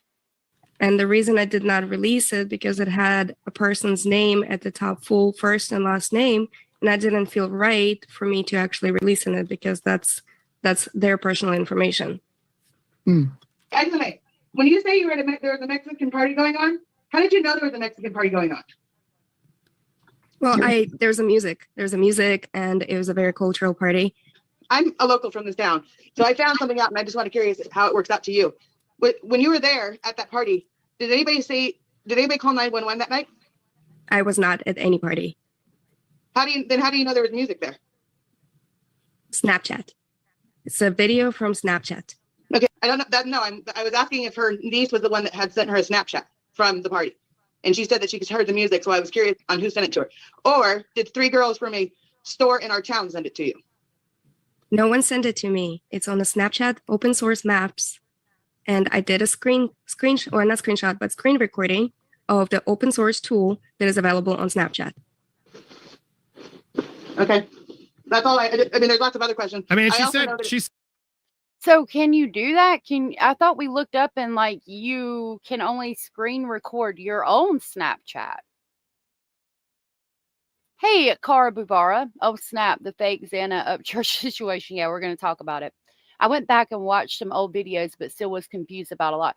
Yeah, and a lot of people felt differently about it. And if Connie felt that way, and you can find the videos, I don't mind sharing and talking about it. Like, we're an open chat, and if you disagree with me and share your thoughts, opinions, and speculations respectfully, I definitely don't mind and would love to talk about it. And if you would feel better coming up on panel, then we can do that. I just can't do it today, right this second. I'm waiting on some documents to come back. Kalisa said she was not the first kid who ended up in the lake after drinking and partying and driving a dark, twisty country road with steep drop-offs and no guardrails either. I remember looking at the map, and it was like, I don't know, if you drove down that road, I would think that you would know that you were in the water before you actually hit the water. And why did she not get out? Like, was she going so fast she hit her head and became unconscious for a minute? Like, what happened? How did nobody see her go into the water? You know what I mean? A few years ago, several fake YouTubers showed up with 100,000 subs. Oh, wow. I knew 3 people who ended up in that lake. One who actually drove down the boat launch into the lake because it was so dark. She thought it was a road until she started sinking into the water. Oh, my God. Wow, that's crazy, Kalisa. So that gives us some idea about the area. I recall Xana May kayaked over the top of the car in the lake. Yep. That is, if the story is even real, and I think it's all made up. I don't blame you. She kayaked literally right over the top of the car, and I don't know how you didn't see it.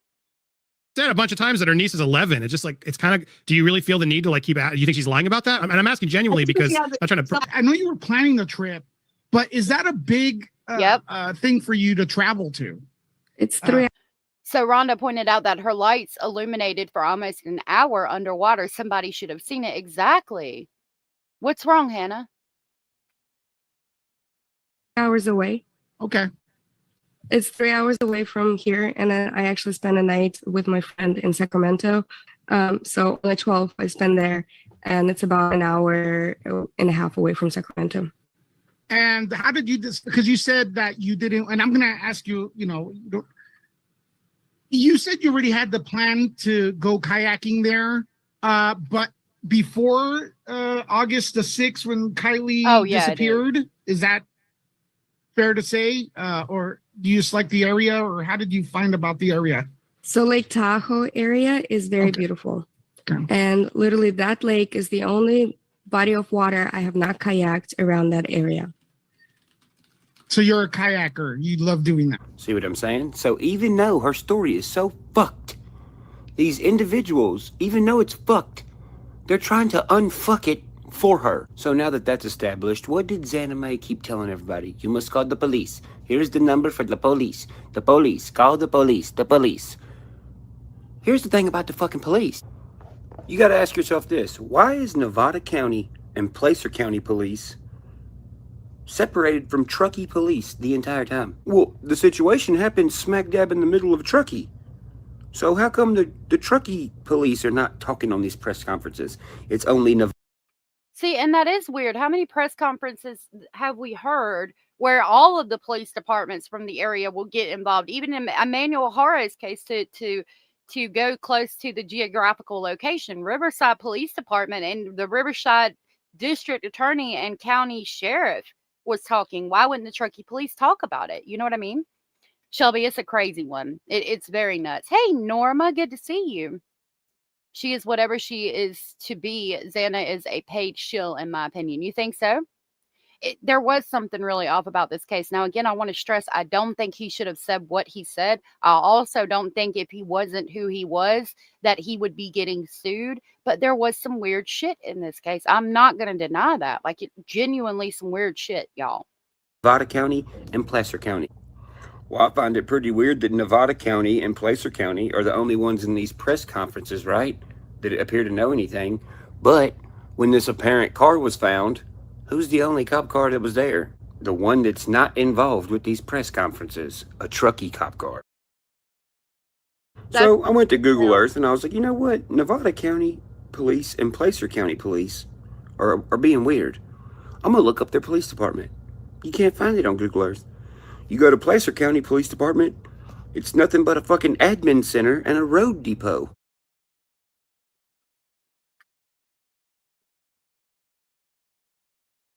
So I don't know the area. Is it weird that you can't find the police department on Google Earth and that this is just an admin center? Like, I don't know the geographical location. Are we so far out that it's just, going to be a little admin center and you basically got to know the area, be familiar with the area to know that's the police department?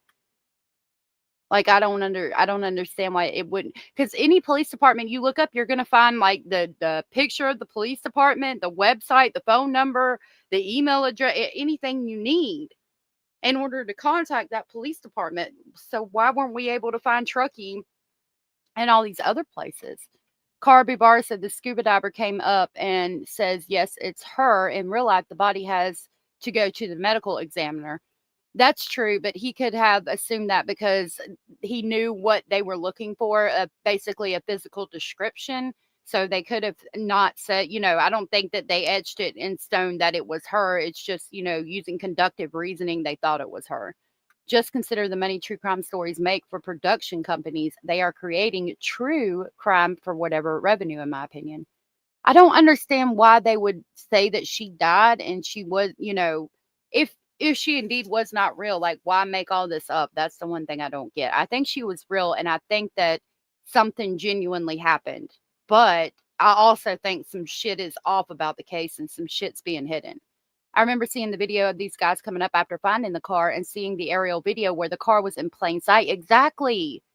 Like, there's no way that you flew drones and dived that lake and searched the area and didn't see it. And there's also no way that you kayaked over the top of the car in the lake and didn't see it.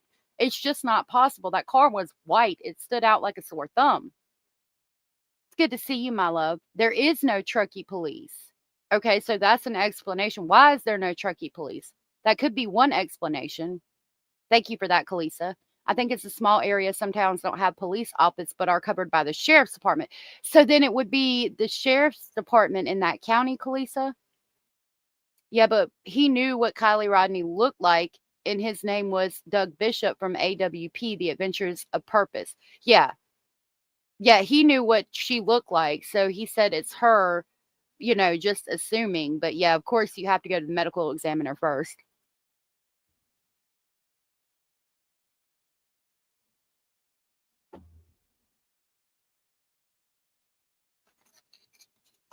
So that would kind of go back to what I was saying. Is there like no Notice the informational sign department because it's such a small area? Sign says the sheriff's department is down the street somewhere. The only thing that's pointing up that road is the road depot, so it's not a police department.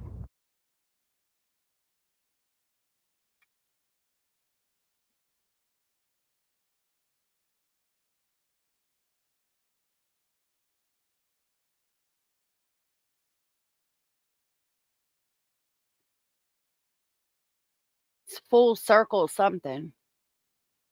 Miss King said, I think it's a small area and some towns don't have a police office but are covered by the sheriff's department. Right. That's what I'm thinking. Yeah, but he knew what Kiely Rodney. Oh, yeah, we read that. There is no Truckee Police Department. Truckee is a town in Nevada County. The Nevada County Sheriff Department covers it. Really? See, that's weird to me, too. Like, how do we not have a police department for that town? I guess because it's so small or something.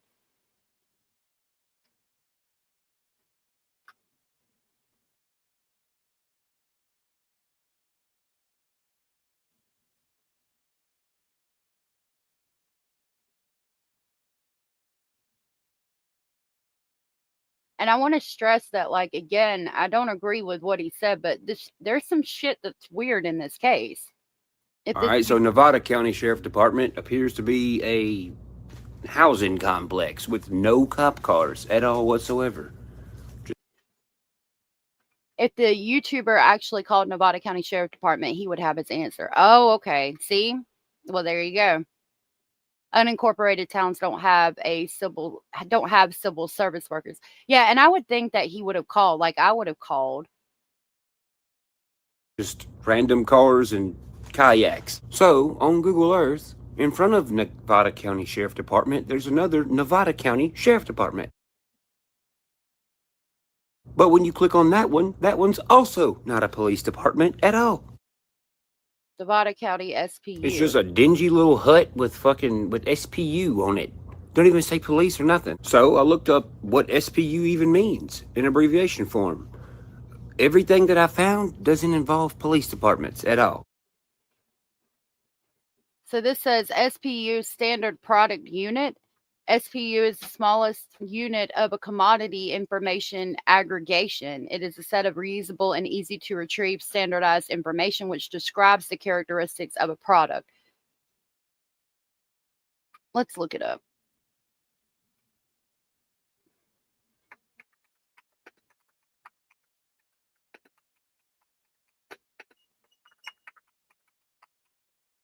So I'm looking up SPU, Nevada County, California. I mean, again, from 8 hours ago, the decision by the county to become members of the California Statewide Communities Development Authority Housing Development. This brings up the Nevada County Sheriff's Office is committed to providing excellence in public service and partnership with our community.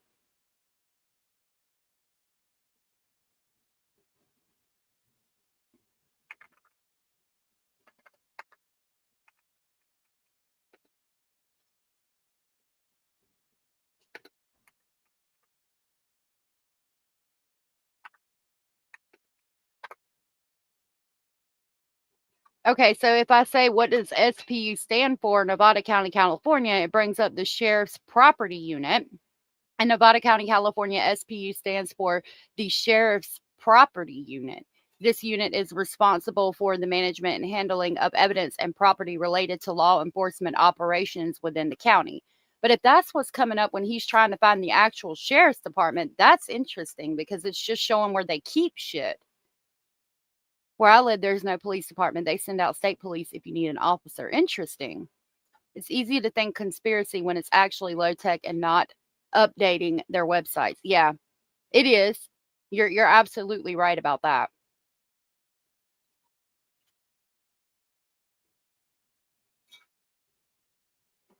So SPU means a spot to pick up something, or it's a series of information used to communicate. Who's communicating? So pause, think about this. Zanime is saying, call the police, call the police, call the police. She's given the same number as the Nevada and Placer County sheriffs are given at their press conferences, right? So here you see the number 530-581-6320.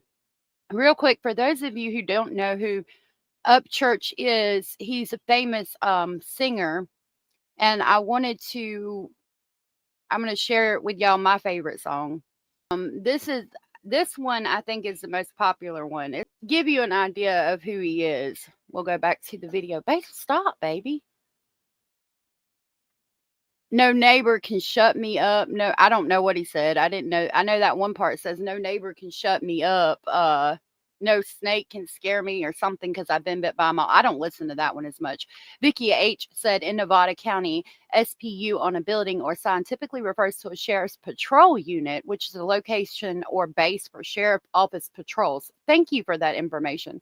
I mean, even I looked it up just now and it was relatively easy to figure out what that was. So, I mean, I definitely get it. And like Dandy said, this is how I sleuth when I'm drinking. A lot of people think that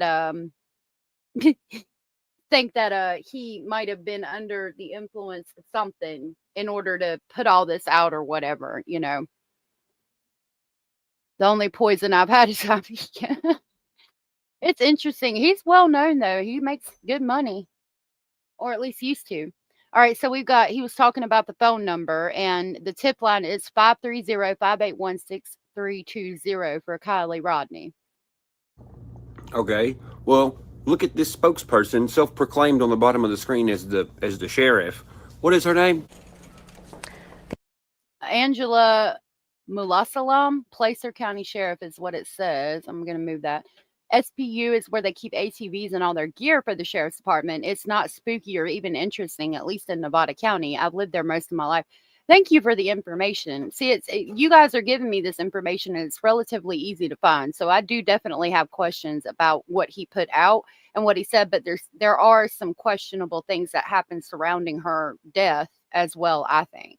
Good afternoon. My name is Angela Musalam. So let me get this straight. You're the fucking sheriff of he sold out this police department that no one can find to exist. And Zanime is telling everybody to call the police, giving the same number. And you'll have pictures together? Wait a minute.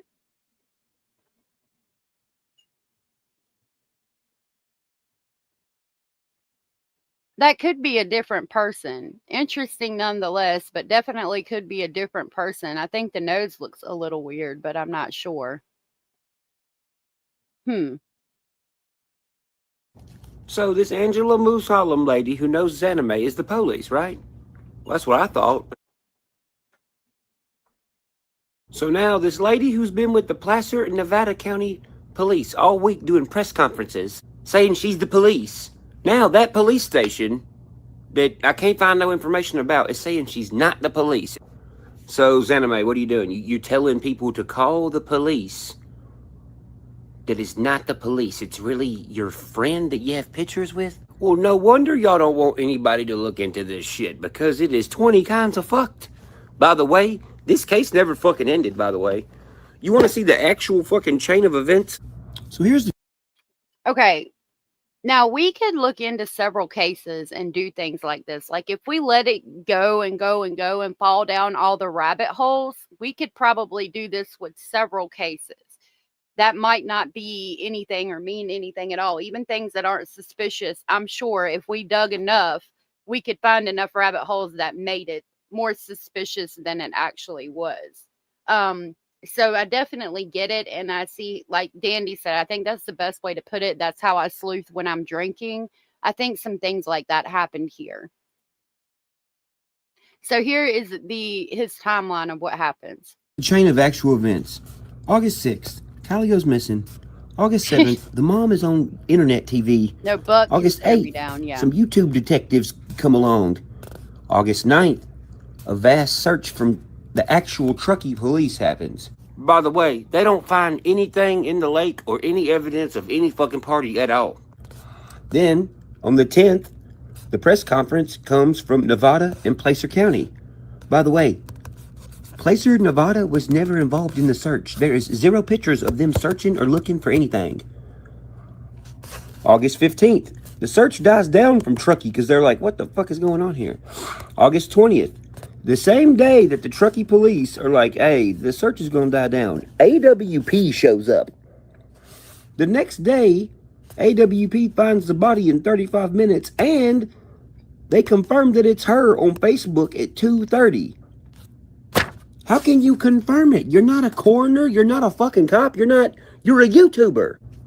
So when AWP finds this body at 2:30, it takes a fucking hour for Nevada police to be like, oh yeah, we're aware of the information. And Nevada County Police claims they're sending officers. Officers are on the way. The officers from fucking Nevada County never show up. There's only Truckee police trucks there. There ain't no Placer. There ain't no fucking Nevada. There's 0 of those. So, August 21st, AWP finds the body. They're like, yep, it's her. We know. We're the feds, even though they're not. Then Nevada says there's... She did go missing. Like, it was a long time from the time she went missing until they found her body. And it was in such, an easy place to see. And I can agree with that. Sending people that never fucking showed up. Then on August 22nd, the Truckee police still refuse to say it's this alleged body that's called Kiely Rodney. On the same day, Nevada claims on Facebook that the car was found last night. They say last night. They don't say during the day when it was actually found, when the sun is out. They say last night. Now, Nevada County investigators and police, how the fuck do you mix up nighttime and daytime, you goofy fuck? And then last but not least, August 23rd was the last press conference. Nevada said they're staying in contact with the parents.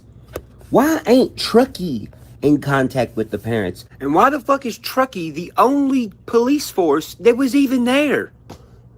The people holding this fucking mysterious press conference was nowhere to be found. And this timeline all ends with Truckee police never saying if it was actually her. But of course they're not going to, because they've got to get confirmation from the medical examiner. Wolfpack said, I think the parents cleaned up the party area. I heard that too. UTD said, I'm so confused. I feel like I've been drinking. It is confusing, isn't it? I'm going to let the video play out, but then we'll talk about the other things going on, the court case that he's in because of this. Fits perfect, because there ain't no fucking information saying this person is fucking real. 0. You know what I think it is?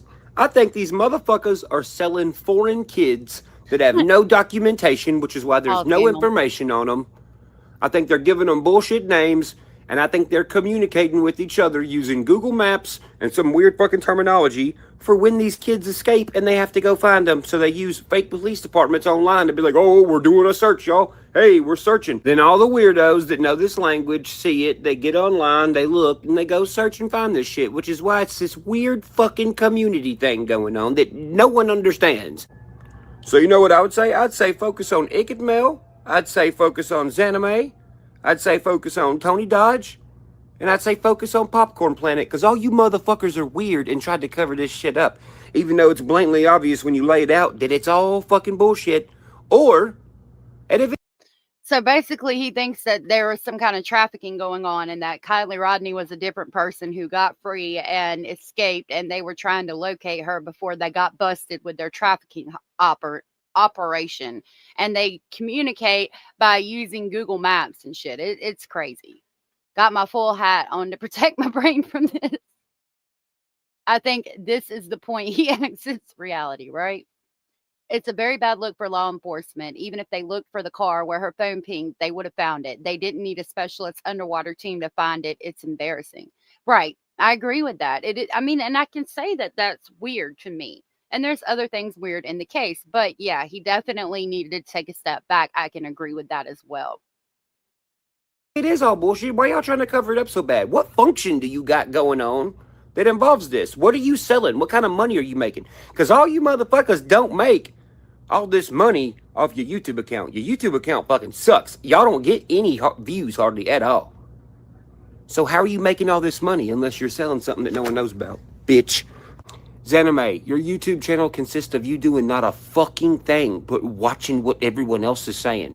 Icked you sit on your fucking computer watching the most boring police chases that are filmed by KCRA3 news channel that Angela Musalam used to work for, by the way. Tony Dodge, you stay up all night in front of a fucking green screen. You've never been outside of that green screen on your shit. You get 0 views, and you have all these people that come on your channel to talk about what? Missing kids and who is finding out what? So Cara said, I used to follow Popcorn Planet, especially with the Depp versus Heard case, but he got super clickbaity. This case is what stopped me from listening to him. I agree. He had you looking at tennis shoes of people sitting in the garage. Yes, he did. I remember that, saying that it was the cousin. Okay, he needs to get that chew out of his mouth while on camera.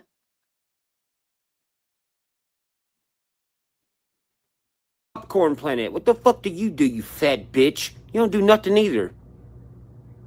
You sit around complaining that people are looking into missing kids cases. You're all fucking suspect as fuck. And I'm looking. And I encourage everyone else who watches this video, don't even go say nothing to them. Just watch them. And look and see what they do. All right.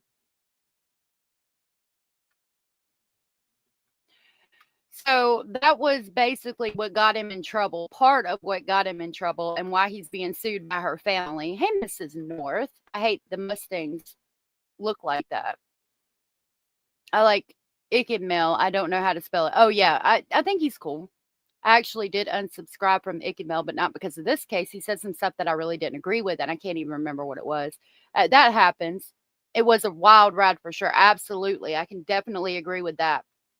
Yep. So I don't think he sees dead people. I don't know. I was thinking the same thing, like he's got golf balls in his mouth. So that started, Kiely Rodney's family is basically suing him in court because of what he said. This is a document from August 2nd of 2023, and it's basically David Robinson and Daniel Rodney plaintiffs versus Ryan Upchurch. First Amendment complaint, introduction, quote, the right of a man to the protection of his own reputation from unjustified information and wrongful hurt reflects no more than our basic concept of the essential dignity and worth of every human being, a concept at the root of any decent system of ordered liberty, unquote. And they cite Rosenblatt versus Bayer from 1966. So they're going to jury trial. I do believe it's in December. But while I get this pulled up. Ryan Upchurch's attorneys basically are filing to get off the case.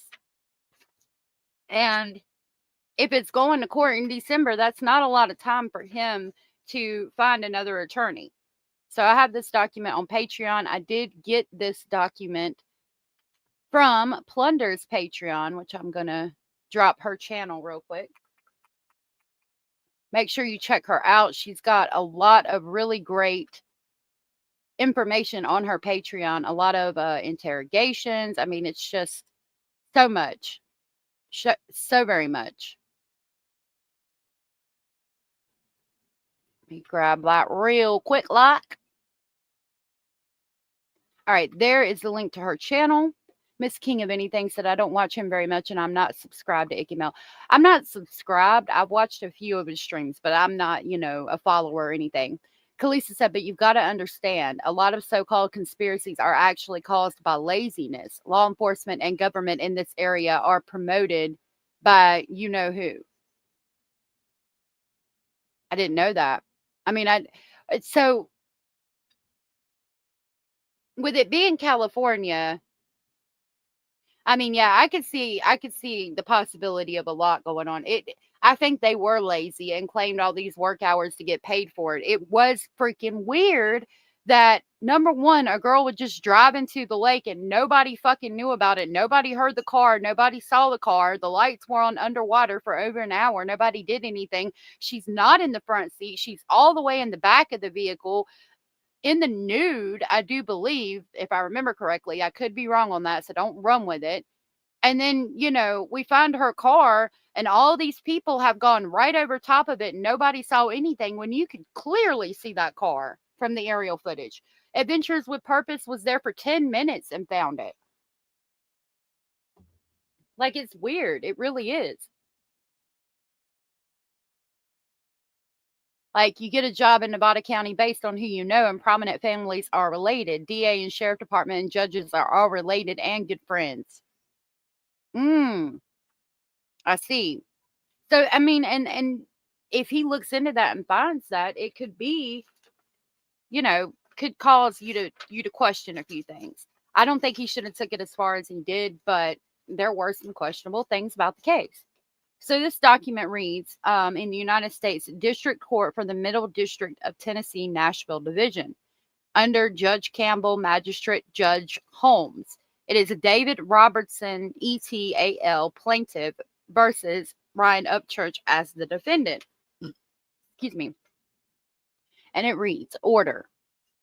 Pending before the court is the defendant's response to counsel Cynthia A. Sherwood, Austin M. Corral, and Sherwood Boutique Litigation, PLC's motion to withdraw as counsel of record for the defendant for docket number 53.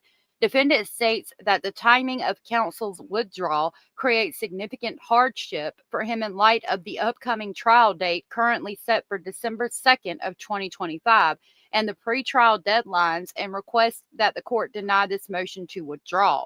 So basically, his law office wants to withdraw completely from the case, and he's asking the court to deny them the ability to withdraw because it's going to create a hardship on him because, again, court is set to go to trial December 2nd.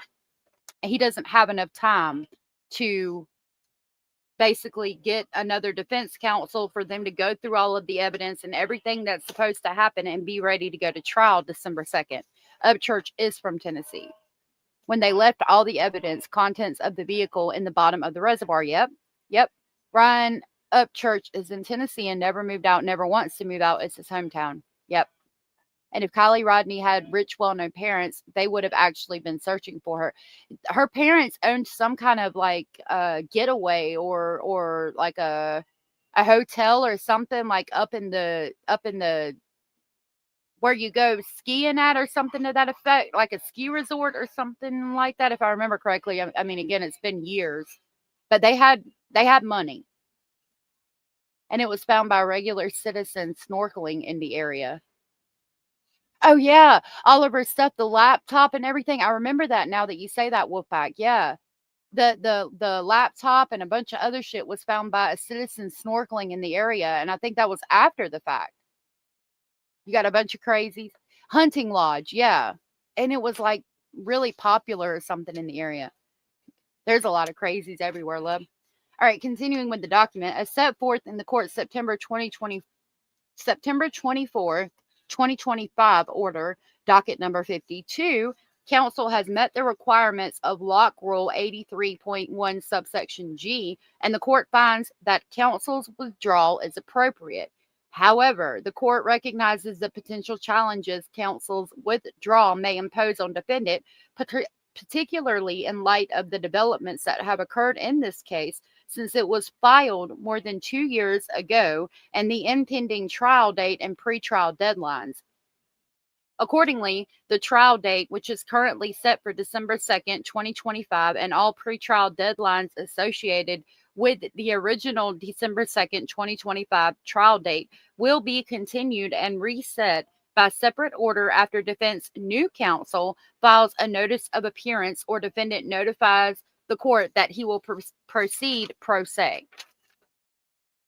So they said that his counsel can withdraw, but they're giving him time to find another attorney. Moreover, while the court's September 24th, 2025 order gave defendant 30 days to notify the court whether he retained new counsel or will proceed pro se, the court finds additional time is warranted for defendant to retain new counsel if he chooses and for new counsel to become familiar with the case. Accordingly, on or before November 24th of 2025, defendant shall notify the court whether he retained new counsel or will proceed pro se. The clerk's office is directed to mail a copy of this order to defendant at the mailing address on file. It is so ordered. So basically, he has until November 24th of 2025 to let them know if he's gotten new counsel or will represent himself in the case. And then after that, they will continue and try to figure out what to do. Found that interesting.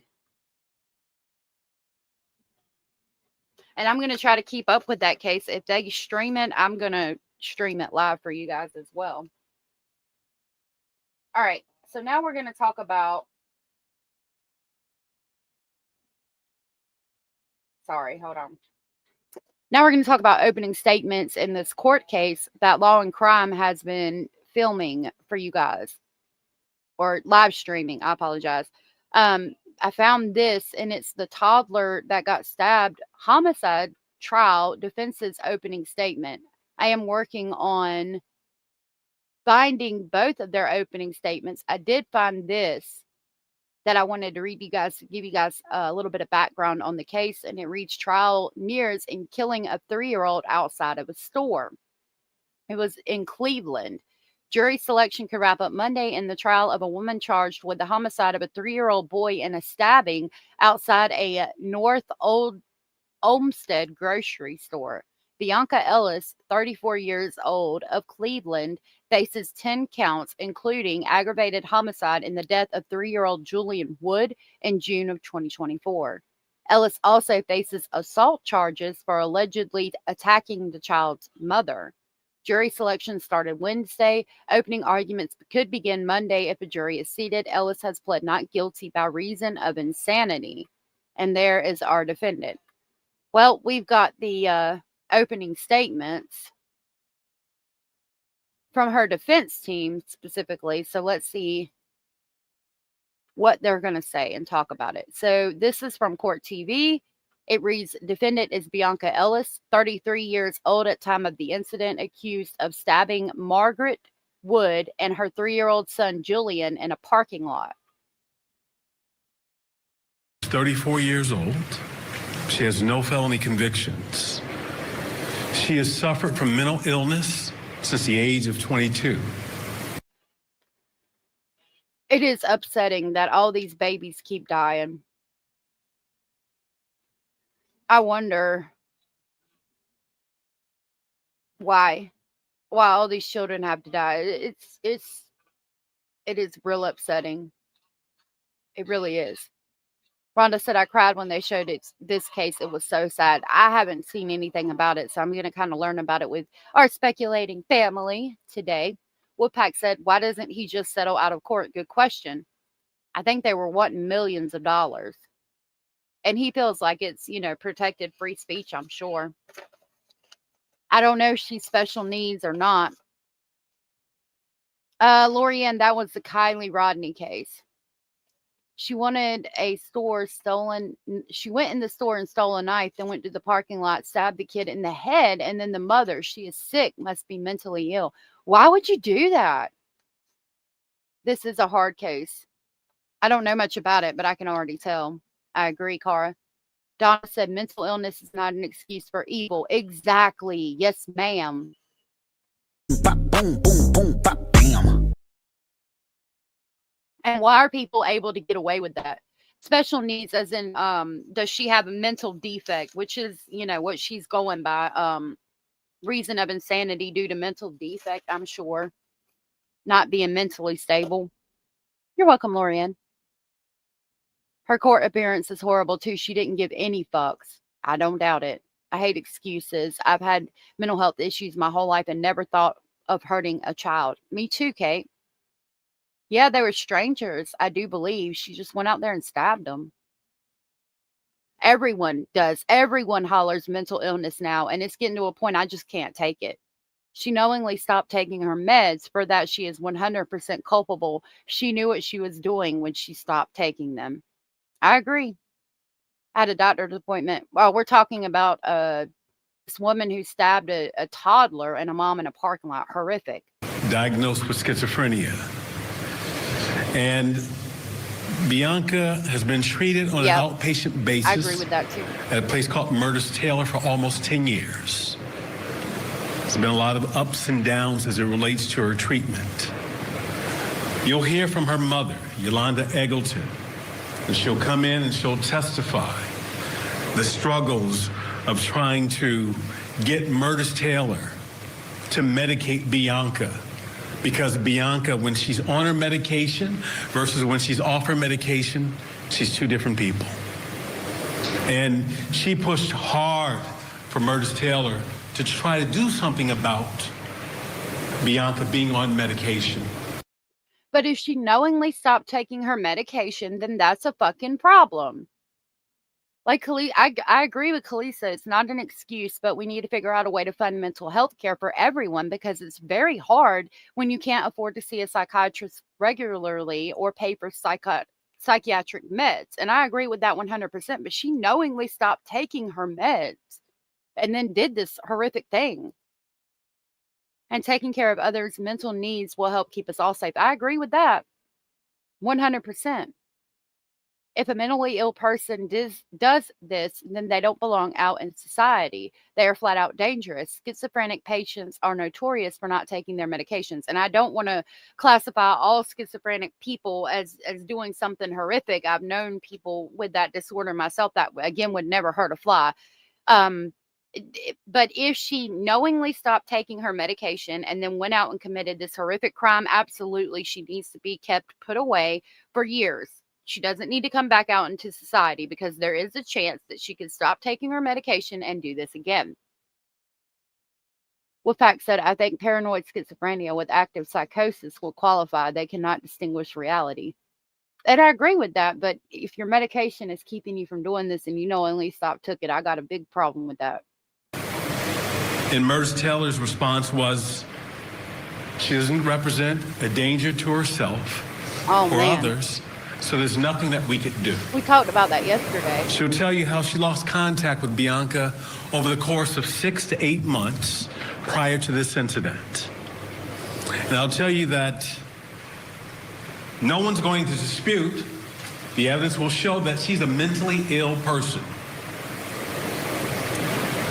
Between January of 2024 up until the date of this incident, June 3rd, 2024, Bionca was off of her medication. The medication, the evidence will show, stabilizes her. Bionca received a Social Security check. And what she did with that check was she traveled from the state of Ohio to the state of California. She traveled from the state of California back to Ohio and then down to Florida and eventually back to Ohio.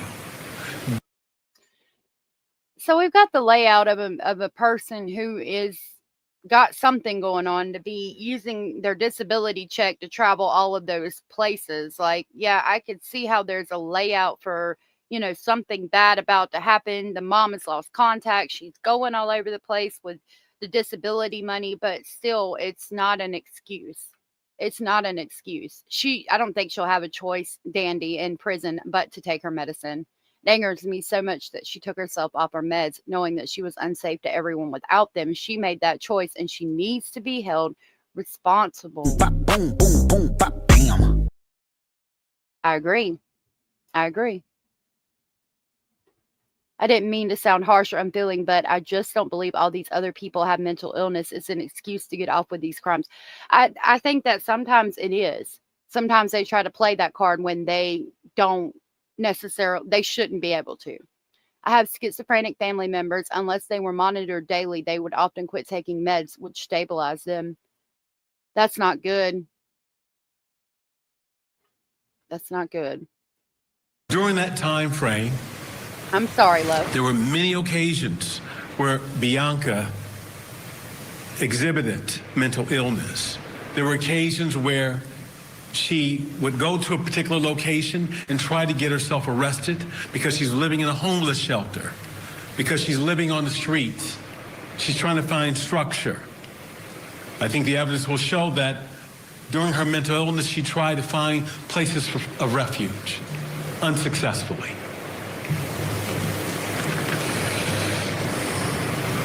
On June 3rd of 2024, this unfortunate tragedy occurs. Did I do it for Southern? I don't mean to sound harsh or unfeeling, but I just don't believe that all these other people have mental illness, and it's an excuse to get off with these crimes. I agree. Boom, boom, boom, bop, bam. Yes, ma'am. Yes, ma'am. Just a few days before, She knew she was manic or having an episode. Like, I understand that when you're having this episode, you can't stop it, but you knew that taking the medication would make it stop. I think you should have done that. I'm sorry, I do. Bionca was in the North Homestead jail. All right, we'll hear more from the defense in just a minute. Let me bring in our guest for this hour, attorney and former prosecutor Randolph Rice. Randolph, great to see you as always. Thank you so much for joining me on this. Let me see if I can get just the opening statement and the defense. I found this.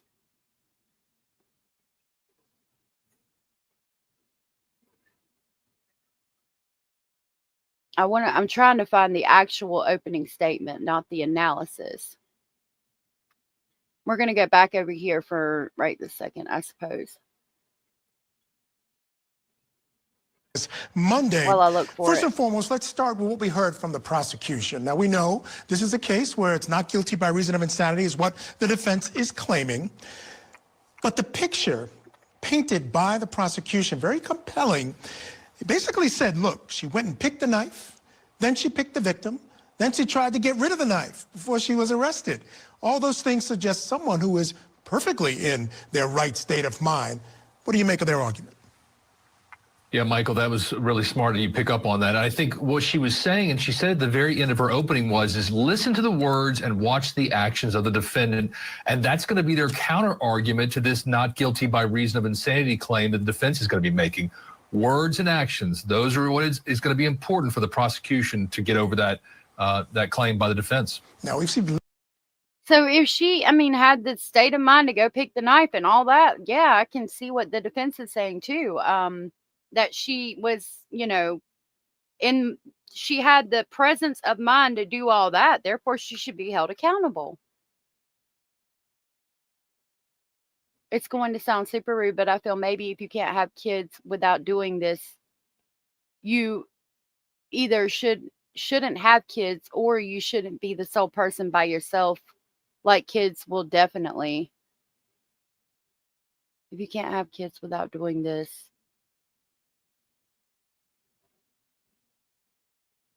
2 family members who are schizophrenic refuse to take their meds because they didn't like the side effects, so they choose to become homeless and take illegal substances.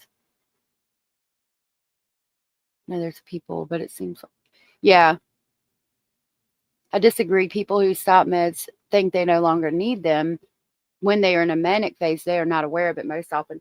And I can agree with that because I myself have been on medications for bipolar, and I didn't like the way they made me feel, and I stopped taking them. And I have bipolar episodes. I was wiping my keyboard off, sorry, y'all. I have bipolar episodes, but I take an all-natural supplement to deal with that. But yeah, if I didn't take the supplement, I might have manic episodes as well, and sometimes I do.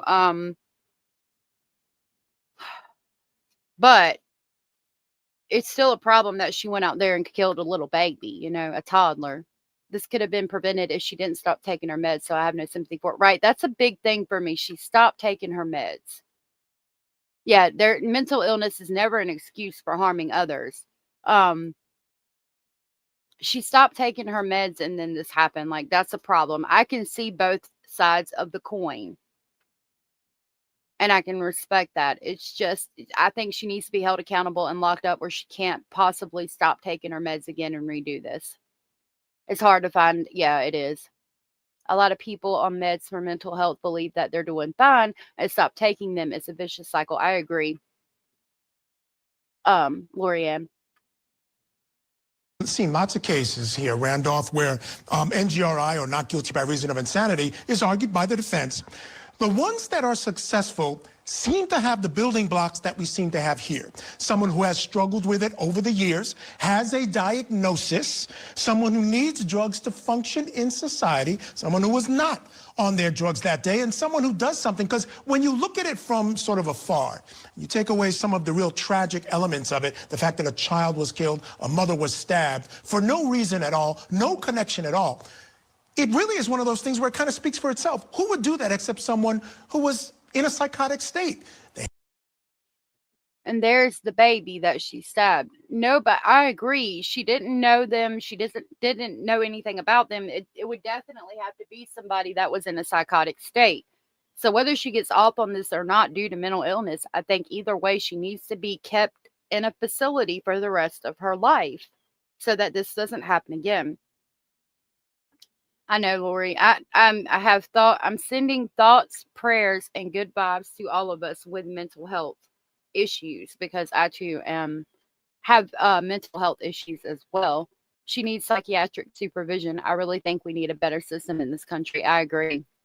My cousin is bipolar and would often take herself off her meds, got into drugs, had 3 babies that got taken away, and her husband sold her for spicy sleep.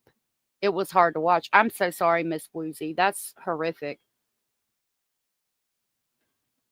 I'm so very sorry. It's a hard place to be.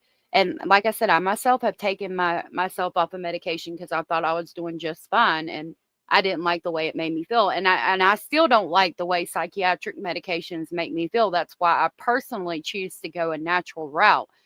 But I'm going to be the first to tell you also that I do have ups and downs quite frequently. Like I'll just, be really excited and happy some days, and other days I'll be really depressed and just can't get out of it. It's probably not healthy. Donna said, I'm bipolar as well. I take my meds every day and they help me control my mental illness. I feel lucky I'm not schizophrenic considering my family's history of schizophrenia. Thank God that you're not. And yes, please take your medicine every day. Look, she's thinking about stabbing the person next to her right now. She did look like she was thinking about something, but she's more than likely on her medication while she's at the psychiatric facility. I know, isn't he precious? Had to take classes back in the 90s to be mindful. Really? I suffered with MI since age 8. Now I'm 64. It hasn't been easy. I'm so sorry, Wolfpack. I'm sorry that you've been through that. And you're doing a good job. You're doing a great job, love. You just keep on fighting the good fight. I don't think they would let her out. I think it just determines if she goes to prison or a mental facility for many years. I do too. As I was saying, and I was thinking, I think either way, she would end up going somewhere for years.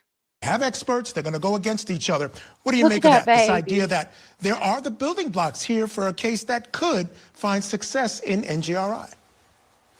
Yeah, and this is going to be a case of the experts. It's going to come down to which doctor does No the meds jury for believe, or borderline. which Oh, doctor do they man. give more weight to? Because as you said, it's these building blocks, this timeline, this history of the defendant acting in a way that will ultimately show that she doesn't understand the wrongfulness of her actions. And that's what the defense is going to have to prove here.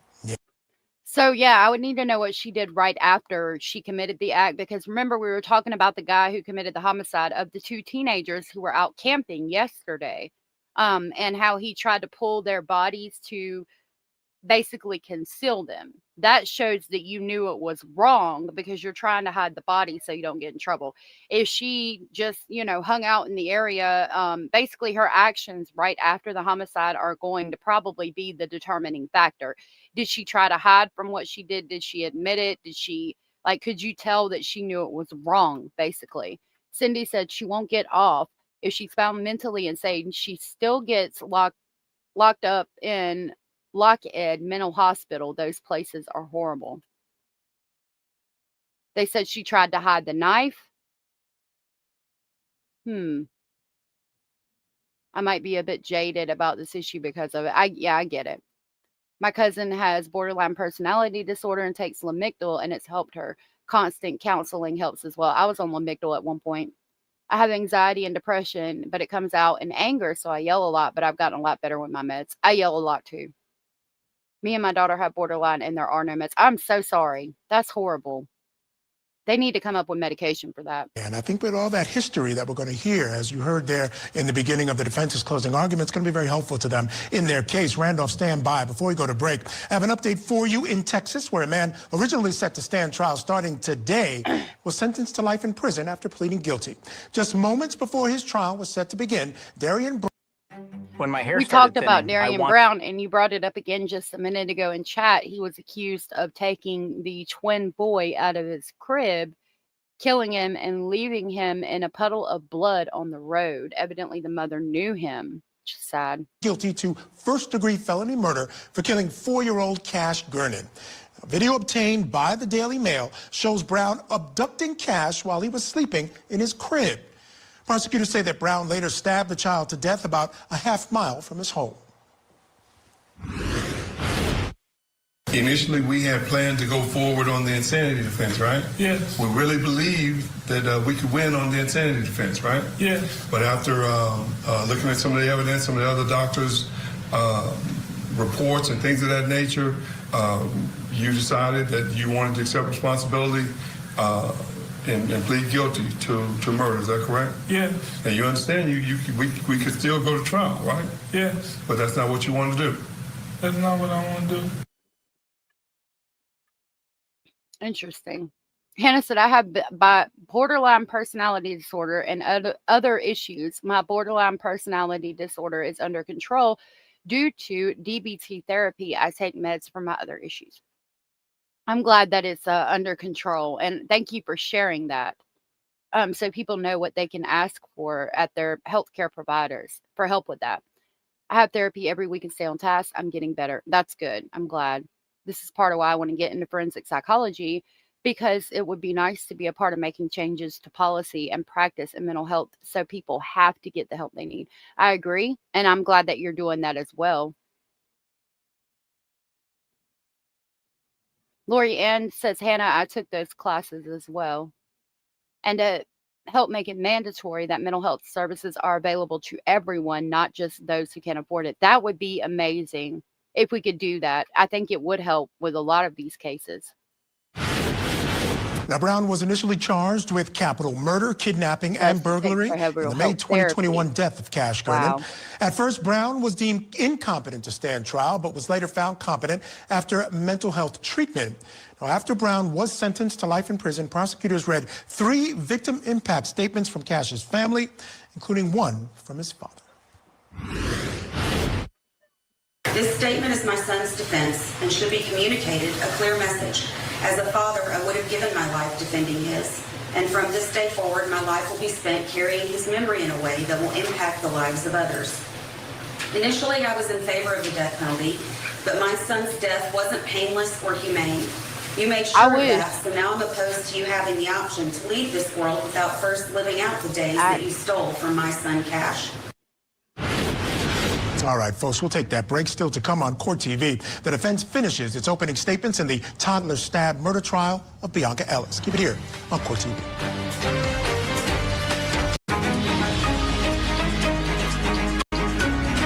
The stab murder trial is underway. The defendant, Bionca Ellis, is facing multiple charges, including murder and attempted murder in the stabbing death of 3-year-old Julian Wood. Now, he was stabbed in the face and back while his mother was pushing him in a shopping cart in June of last year. Stabbed in the face and in the back. Jesus. His mother was also stabbed, but she survived. Let's go back and hear more from the defense. They reveal more about her background, saying that her mental illness is to blame in its opening statement. She committed that act in broad daylight. When my hair started thinning, I wanted to attack the problem. So, I mean, we know that she's going after a plea of insanity. And like I said, it's going to be important what she did after the homicide. Never trying to conceal the knife. And she doesn't. Wait a minute. Sorry, I didn't take that act. That far. In broad daylight. Never trying to conceal the knife. So they're saying that she never tried to conceal the knife. She committed the act in broad daylight. What the actual fuck in the face? Not me trying not to get triggered. That's awful. Yeah. Yeah. It's sad that she did that to his face. Poor God Almighty. I couldn't imagine.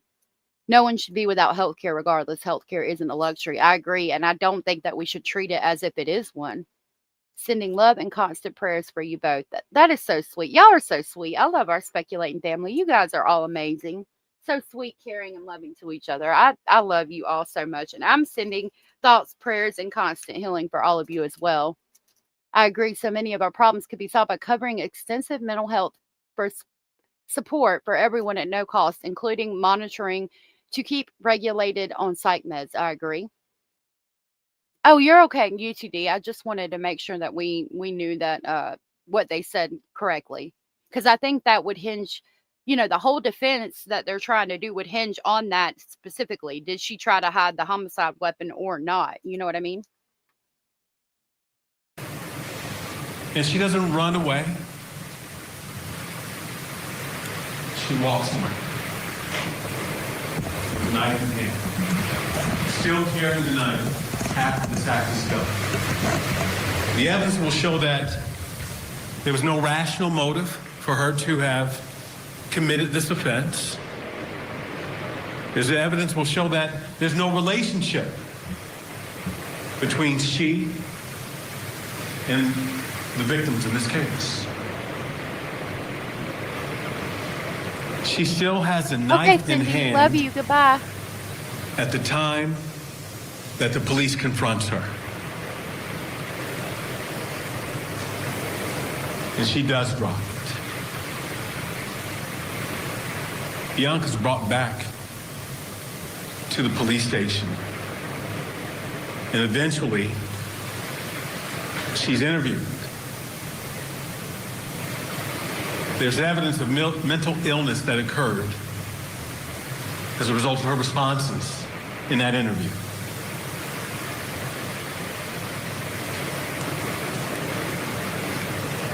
There's evidence that will show that she was irrational at all points of time.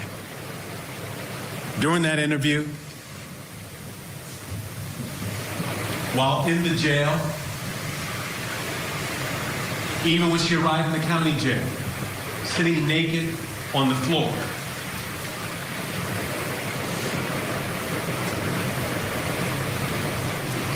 Bionca displayed mental illness from the beginning of this incident, for the months prior to this incident, while in the jail, and if by chance you saw her at her arraignment, the evidence will show that even during her arraignment, she was still mentally ill because she was smiling at the arraignment.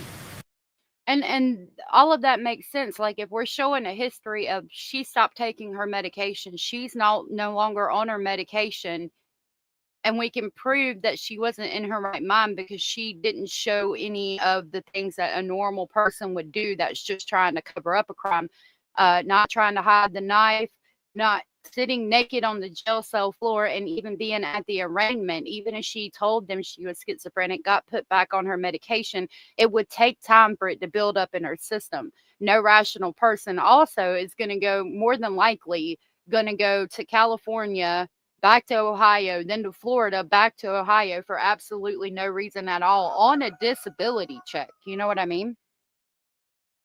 Donna said the big issue with help with a psychiatric disorder is compliance with medications.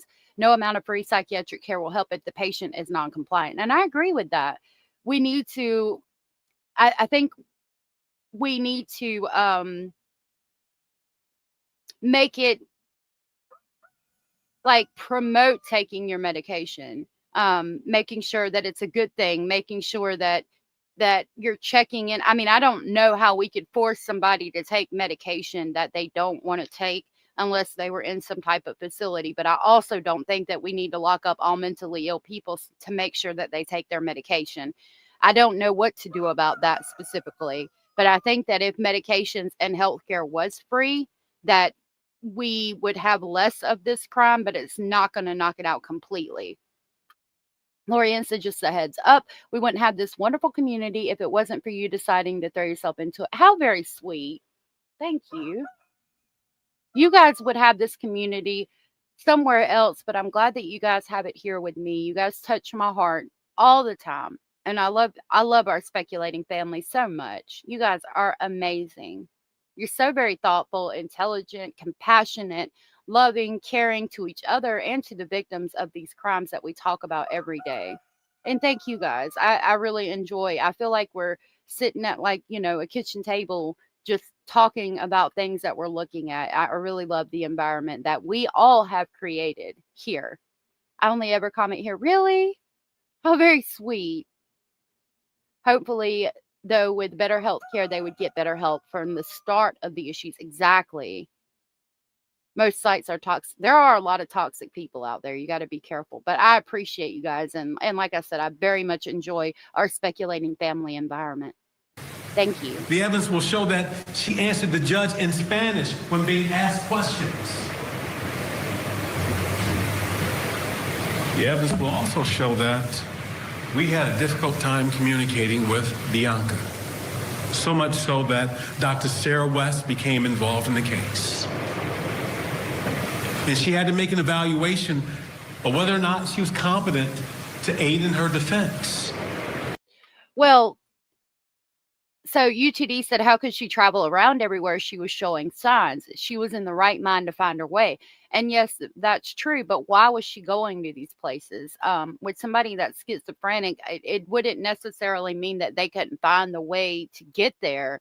The issue would be, was she going to California because Jesus was coming back and Jesus was going to be there. And so she had to get to California because Jesus was coming back. And in order to get accepted into heaven before the revelation started on earth, I've got to be in California on this date at this time.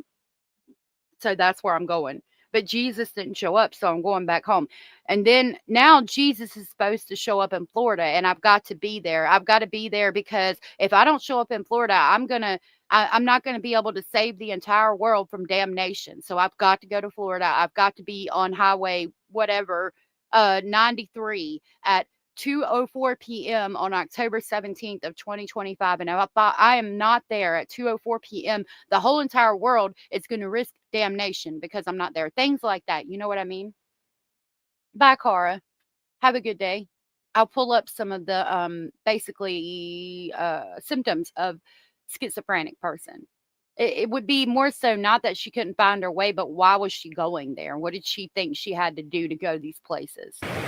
And because her mental illness was still going on, Dr. West referred her to North Coast Behaviorals. North Coast is a place where mentally ill people, they're there to get restored and for other reasons, but for Bionca's purposes and for restoration. To get her confident so she can understand this process.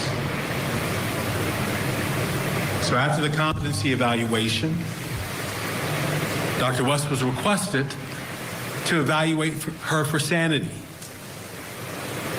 And the evidence will show that Dr. West did evaluate her for sanity. She looked at all of her prior psychiatric treatment over the many years since she was age 22. Her behavior on the day of the incident, and all the other information that she took into consideration after.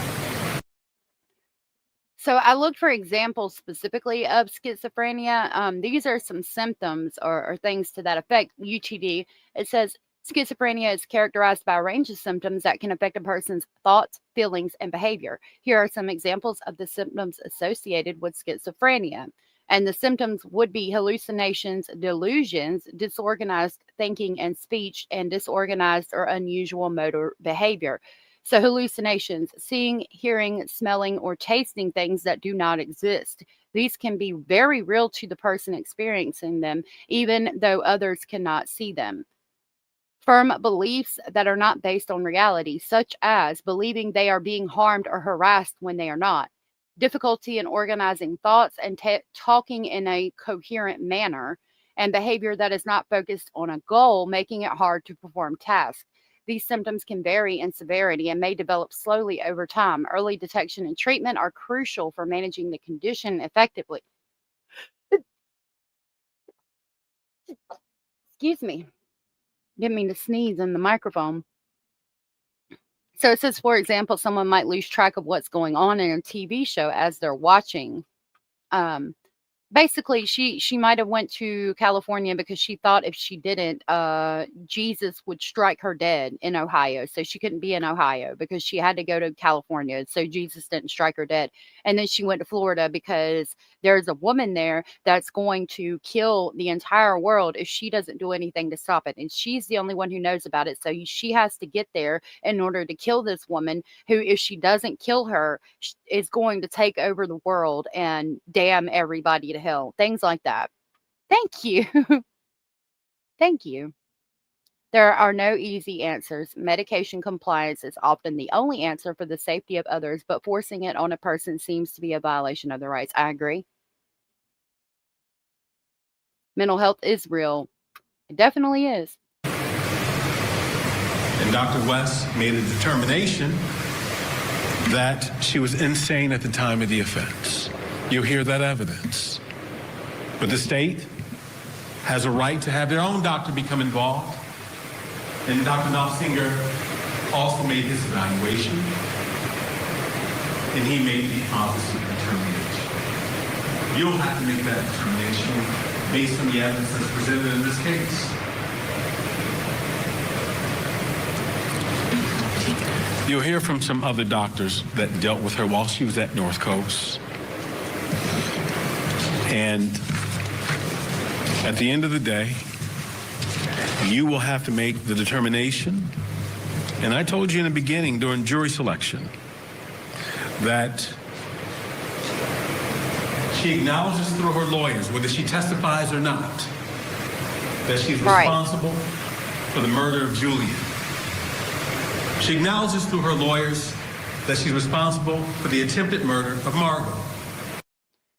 So she's acknowledging that she's definitely responsible. Here she is on surveillance video. Bionca Ellis is seen holding a knife as she entered the Giant Eagle grocery store in North Olmsted, Ohio. And there she is with the knife in her hand. Lord have mercy. That's a scary picture.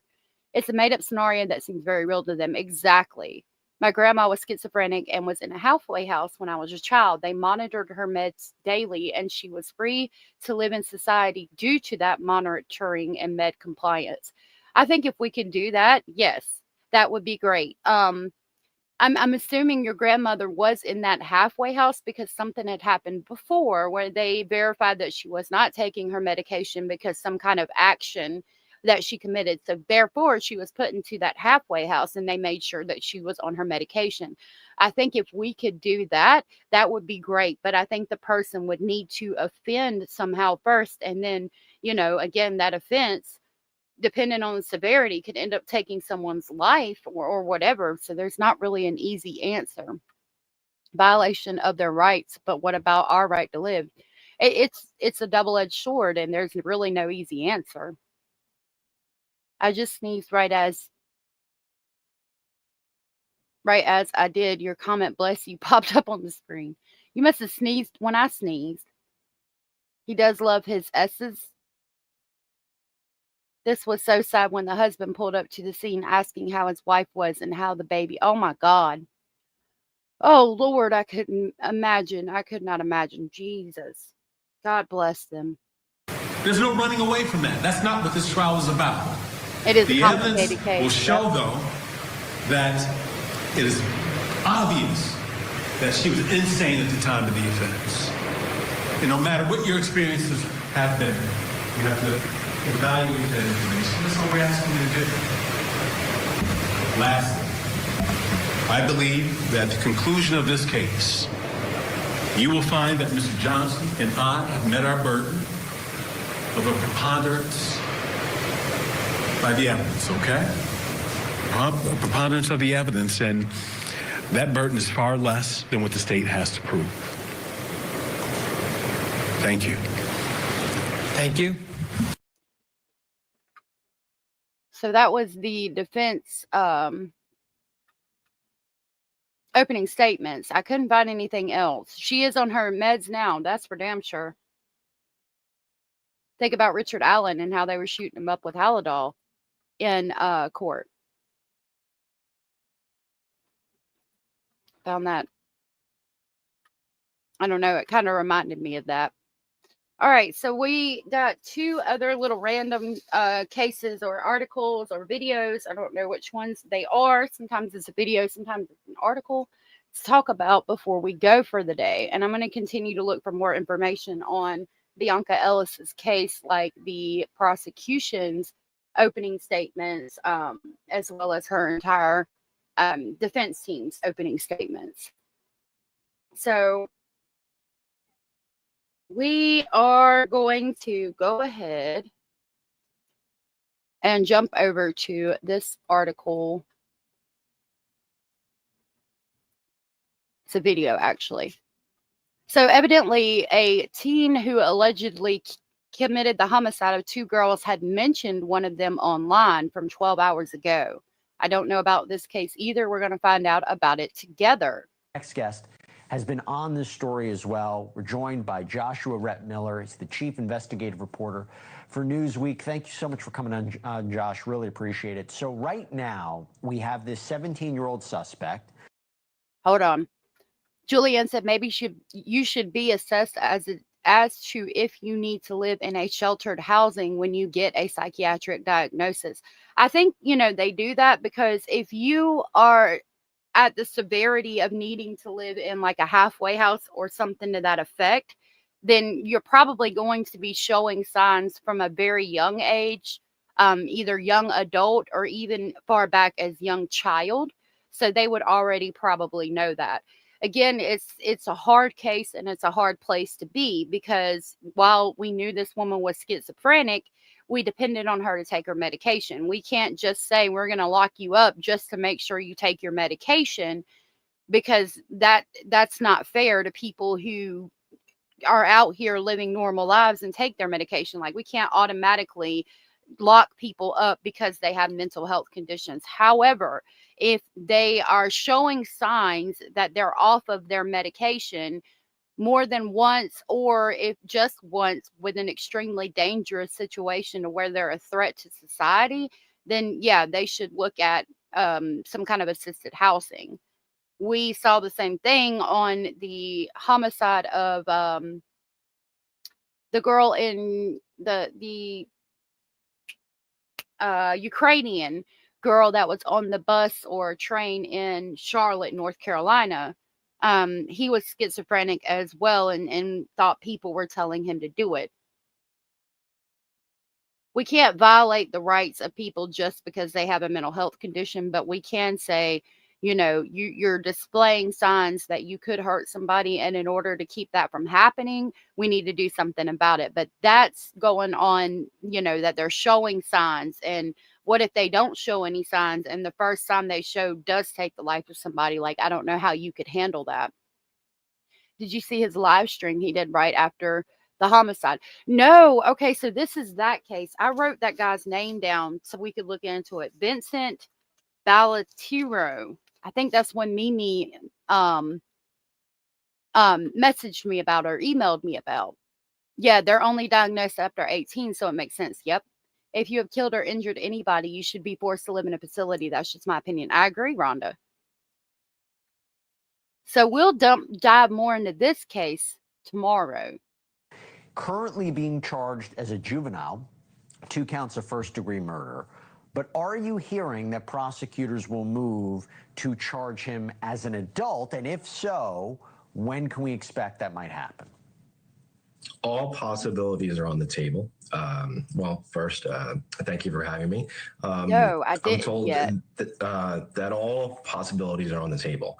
So while they're not committing that the suspect is going to be tried as an adult, they're not exactly ruling that out either. And they haven't given you a time frame about when we might see something or anything like that, right? No, they have not.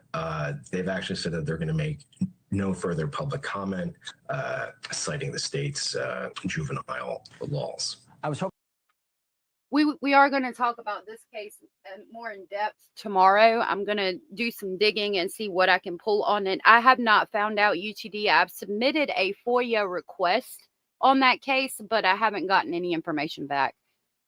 Bethina said, my parents ran 2 different group homes with people who had varying degrees of mental illness, and they had lives. They came and went. They were just assisted, and meds were kept up with by them. And there's a lot of people that do that. That's why I don't think we can lock everybody up. But if you're showing signs of going to hurt somebody and not taking your medication, then yeah, I feel like we need to do something. Sometimes psychiatrists push meds on people who don't need them at all, and it can cause crazy outbursts as well. You are exactly right, Lorianne. The doctors, psychiatric doctors and medical doctors get paid to push certain pharmaceutical medications from pharmaceutical companies. So there is a problem with that as well. I don't think they should get kickbacks for pushing certain medications. I think that I don't think they should get extra money for that at all, if I'm being honest.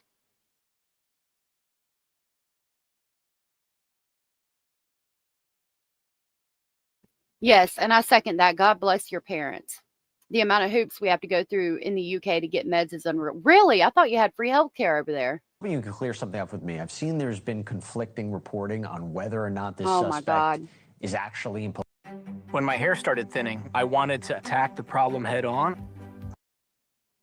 So Brenda said he tried to help her and it broke my heart. Lord have mercy. That's so sad. Custody, or he might be out roaming free. What can you tell us? Halfway houses can be a miracle. Yep. That he has been charged with 2 counts of first-degree murder. I don't know where he is housed at this time, so I cannot tell you the facility in which he's being held, but it's my understanding that he does remain in custody as of this evening. Yeah, your audio cut out at the beginning, just to be clear. So he is in custody. Do you know why those rumors were spreading, that he might be out free? I mean, I'm sure a lot of people are following this case. I'm sure it's probably affected this community. It's a tragic story. It's awful. It is.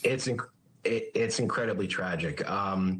There was some speculation online that because his uncle is a police chief in a neighboring town, that may have something to do with it. As you may know, he spoke about the crash the day after on his YouTube page, which has since been taken down. This morning, I was at Isabella's funeral, and it was an extremely melancholy affair. It was just heart-wrenching. And I spoke to one woman who actually changed Isabella's diapers. Oh my God.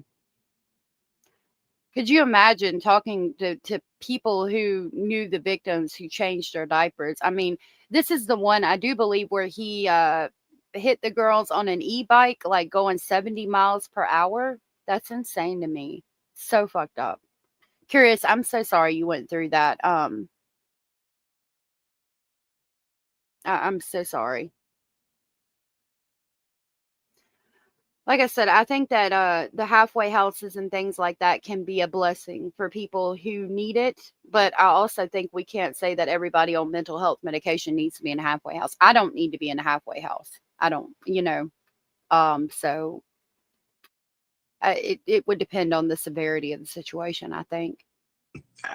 As a child, and she was so angry. And I'm sending love to all of this you. had happened to a child Really? of her mother's good friend. And so it was just extremely hard to watch dozens of her classmates from Cranford High School just completely. The Chevy Equinox is more than an SUV. It's your So this is on my these are articles and videos on my feed, not on YouTube. That's why we get articles. UTD said one of the girls had a restraining order against him. I didn't know that. I'm going to look for it. Like I said, I'm going to pull the information I can today on him. I do know his name is Vincent Battiloro. And I'm going to see what I can pull on it and this case, and we'll talk about it more tomorrow in depth. Just absolutely horrible. And it doesn't help that his uncle is a police chief. Look at those beautiful flowers. Just it was just tragic to see. It's awful, and we're trying to understand what happened here. You have friends and family who say this suspect was stalking Maria Niotis for months. What do you know about that? What have they told you about that? Have you seen any evidence of this alleged stalking? So Maria's grandmother had said that the car that was allegedly driven by the suspect, a 2021 Jeep Compass, had been parked out of their house for hours at a time, and that Maria's mother had gotten in touch with police several times. The same thing was said by her uncle, Mike. He made a Facebook post that the family had reached out to cops multiple times, but that nothing had been done. Wow. So she had a restraining order against him. He was sitting outside the house. Brazoria County deputies responded. When my hair started thinning, I wanted. That's crazy. I love you too, Lori. You are our people. Abraham said halfway homes are meant to integrate people back into society. They have curfews and requirements for you to be there. Yes, they do. Hey, Kat. Vinny did a show about this guy the other day, and he sounds like another Brian Koberger. Nuh-uh. Did you mean Kate, somebody else? You can say names in my chat. I don't mind. We love you too, Donna Lee. They tried to put my in a juvenile facility when I got emancipation at 15. I was like, nope, I'm good all on my own. I'm strong enough to make it. I'm so proud of you. I'm so very proud of you. I'm proud of all of you. You all have been through some things and made it out to be beautiful, wonderful people. And you should never forget that, and always be proud of yourself every single day. So lastly, before we go for the day, I saw this and found it interesting. Hold on just a minute.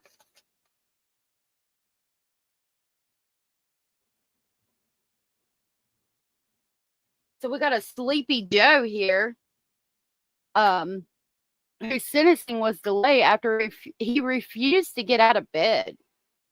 Like what? A convicted homicider has had his sentencing delayed after refusing to get out of his prison bed.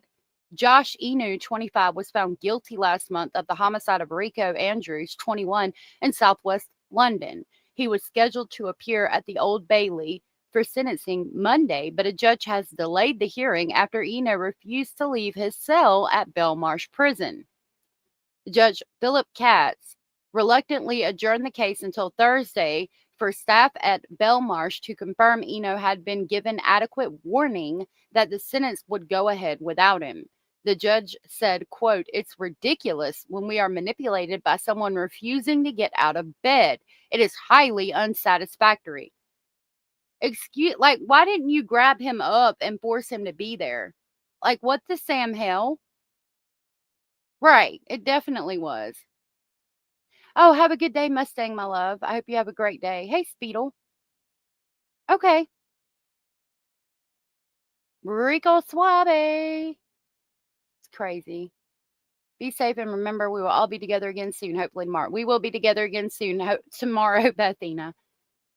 So Eno had stolen a 20,000-pound motorbike from BMW after threatening to stab security staff at around 6 p.m. October 5th of 2023. The bike was taken from him 2 hours later by two other males, one of whom Eno believed to be Andrews. Eno, riding on the back of a silver moped driven by Tyrone Atwood, 34, confronted Andrews near his Batterisa home before shooting him at point-blank range in the chest. The motorbike and gun were never found, but two knives were located at the scene. Shouts of "That's karma" were heard as he fled on the moped.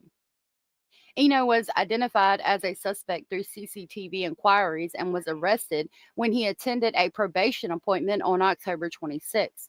He was found to be in possession of a large hunting knife and was wearing the same distinctive trainers as on the day of the homicide. He denied the homicide, telling the court that losing a stolen motorbike was an occupational hazard of being a robber and that the gun went off in Andrew's hand.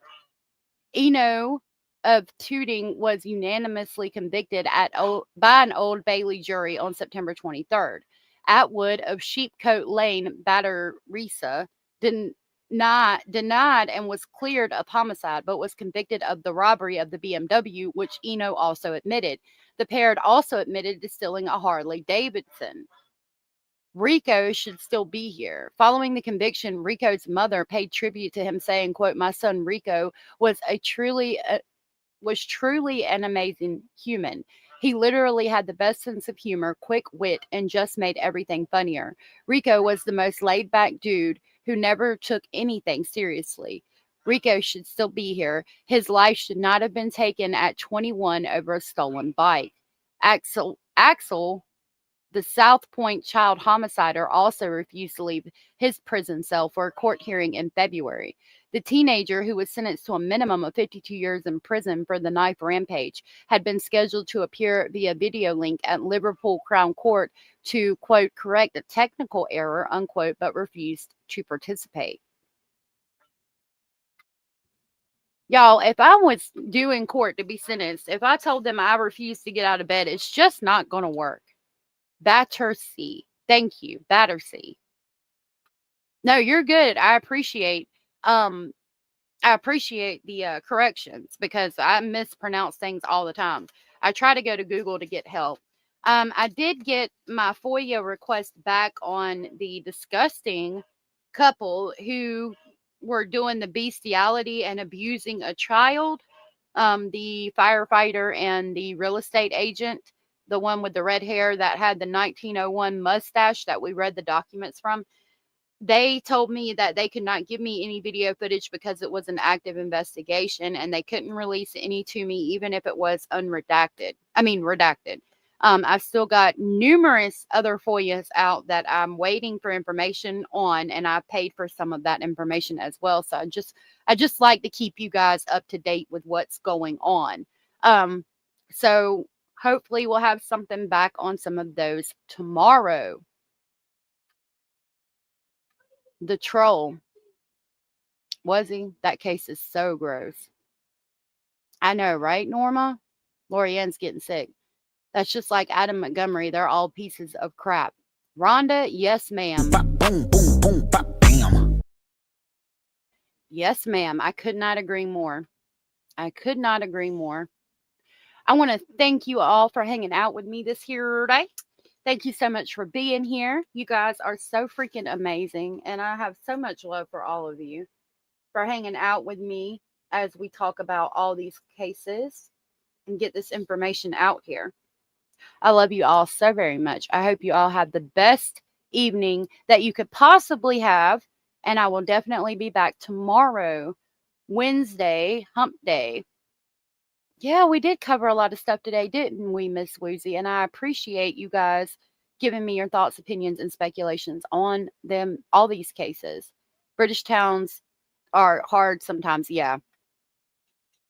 I love our speculating family, too. Love to you, too, Lori Ann, and all our beautiful friends.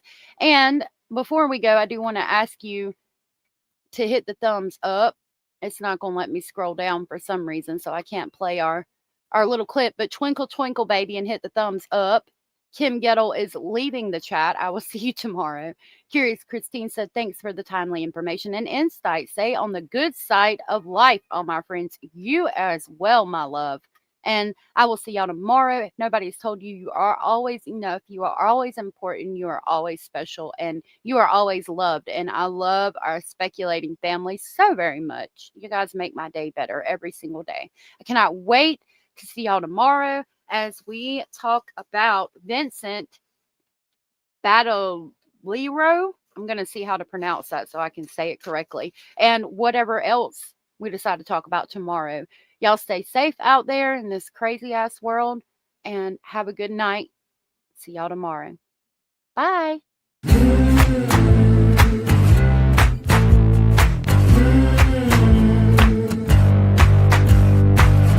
Listen up, I gotta tell you, there is something you should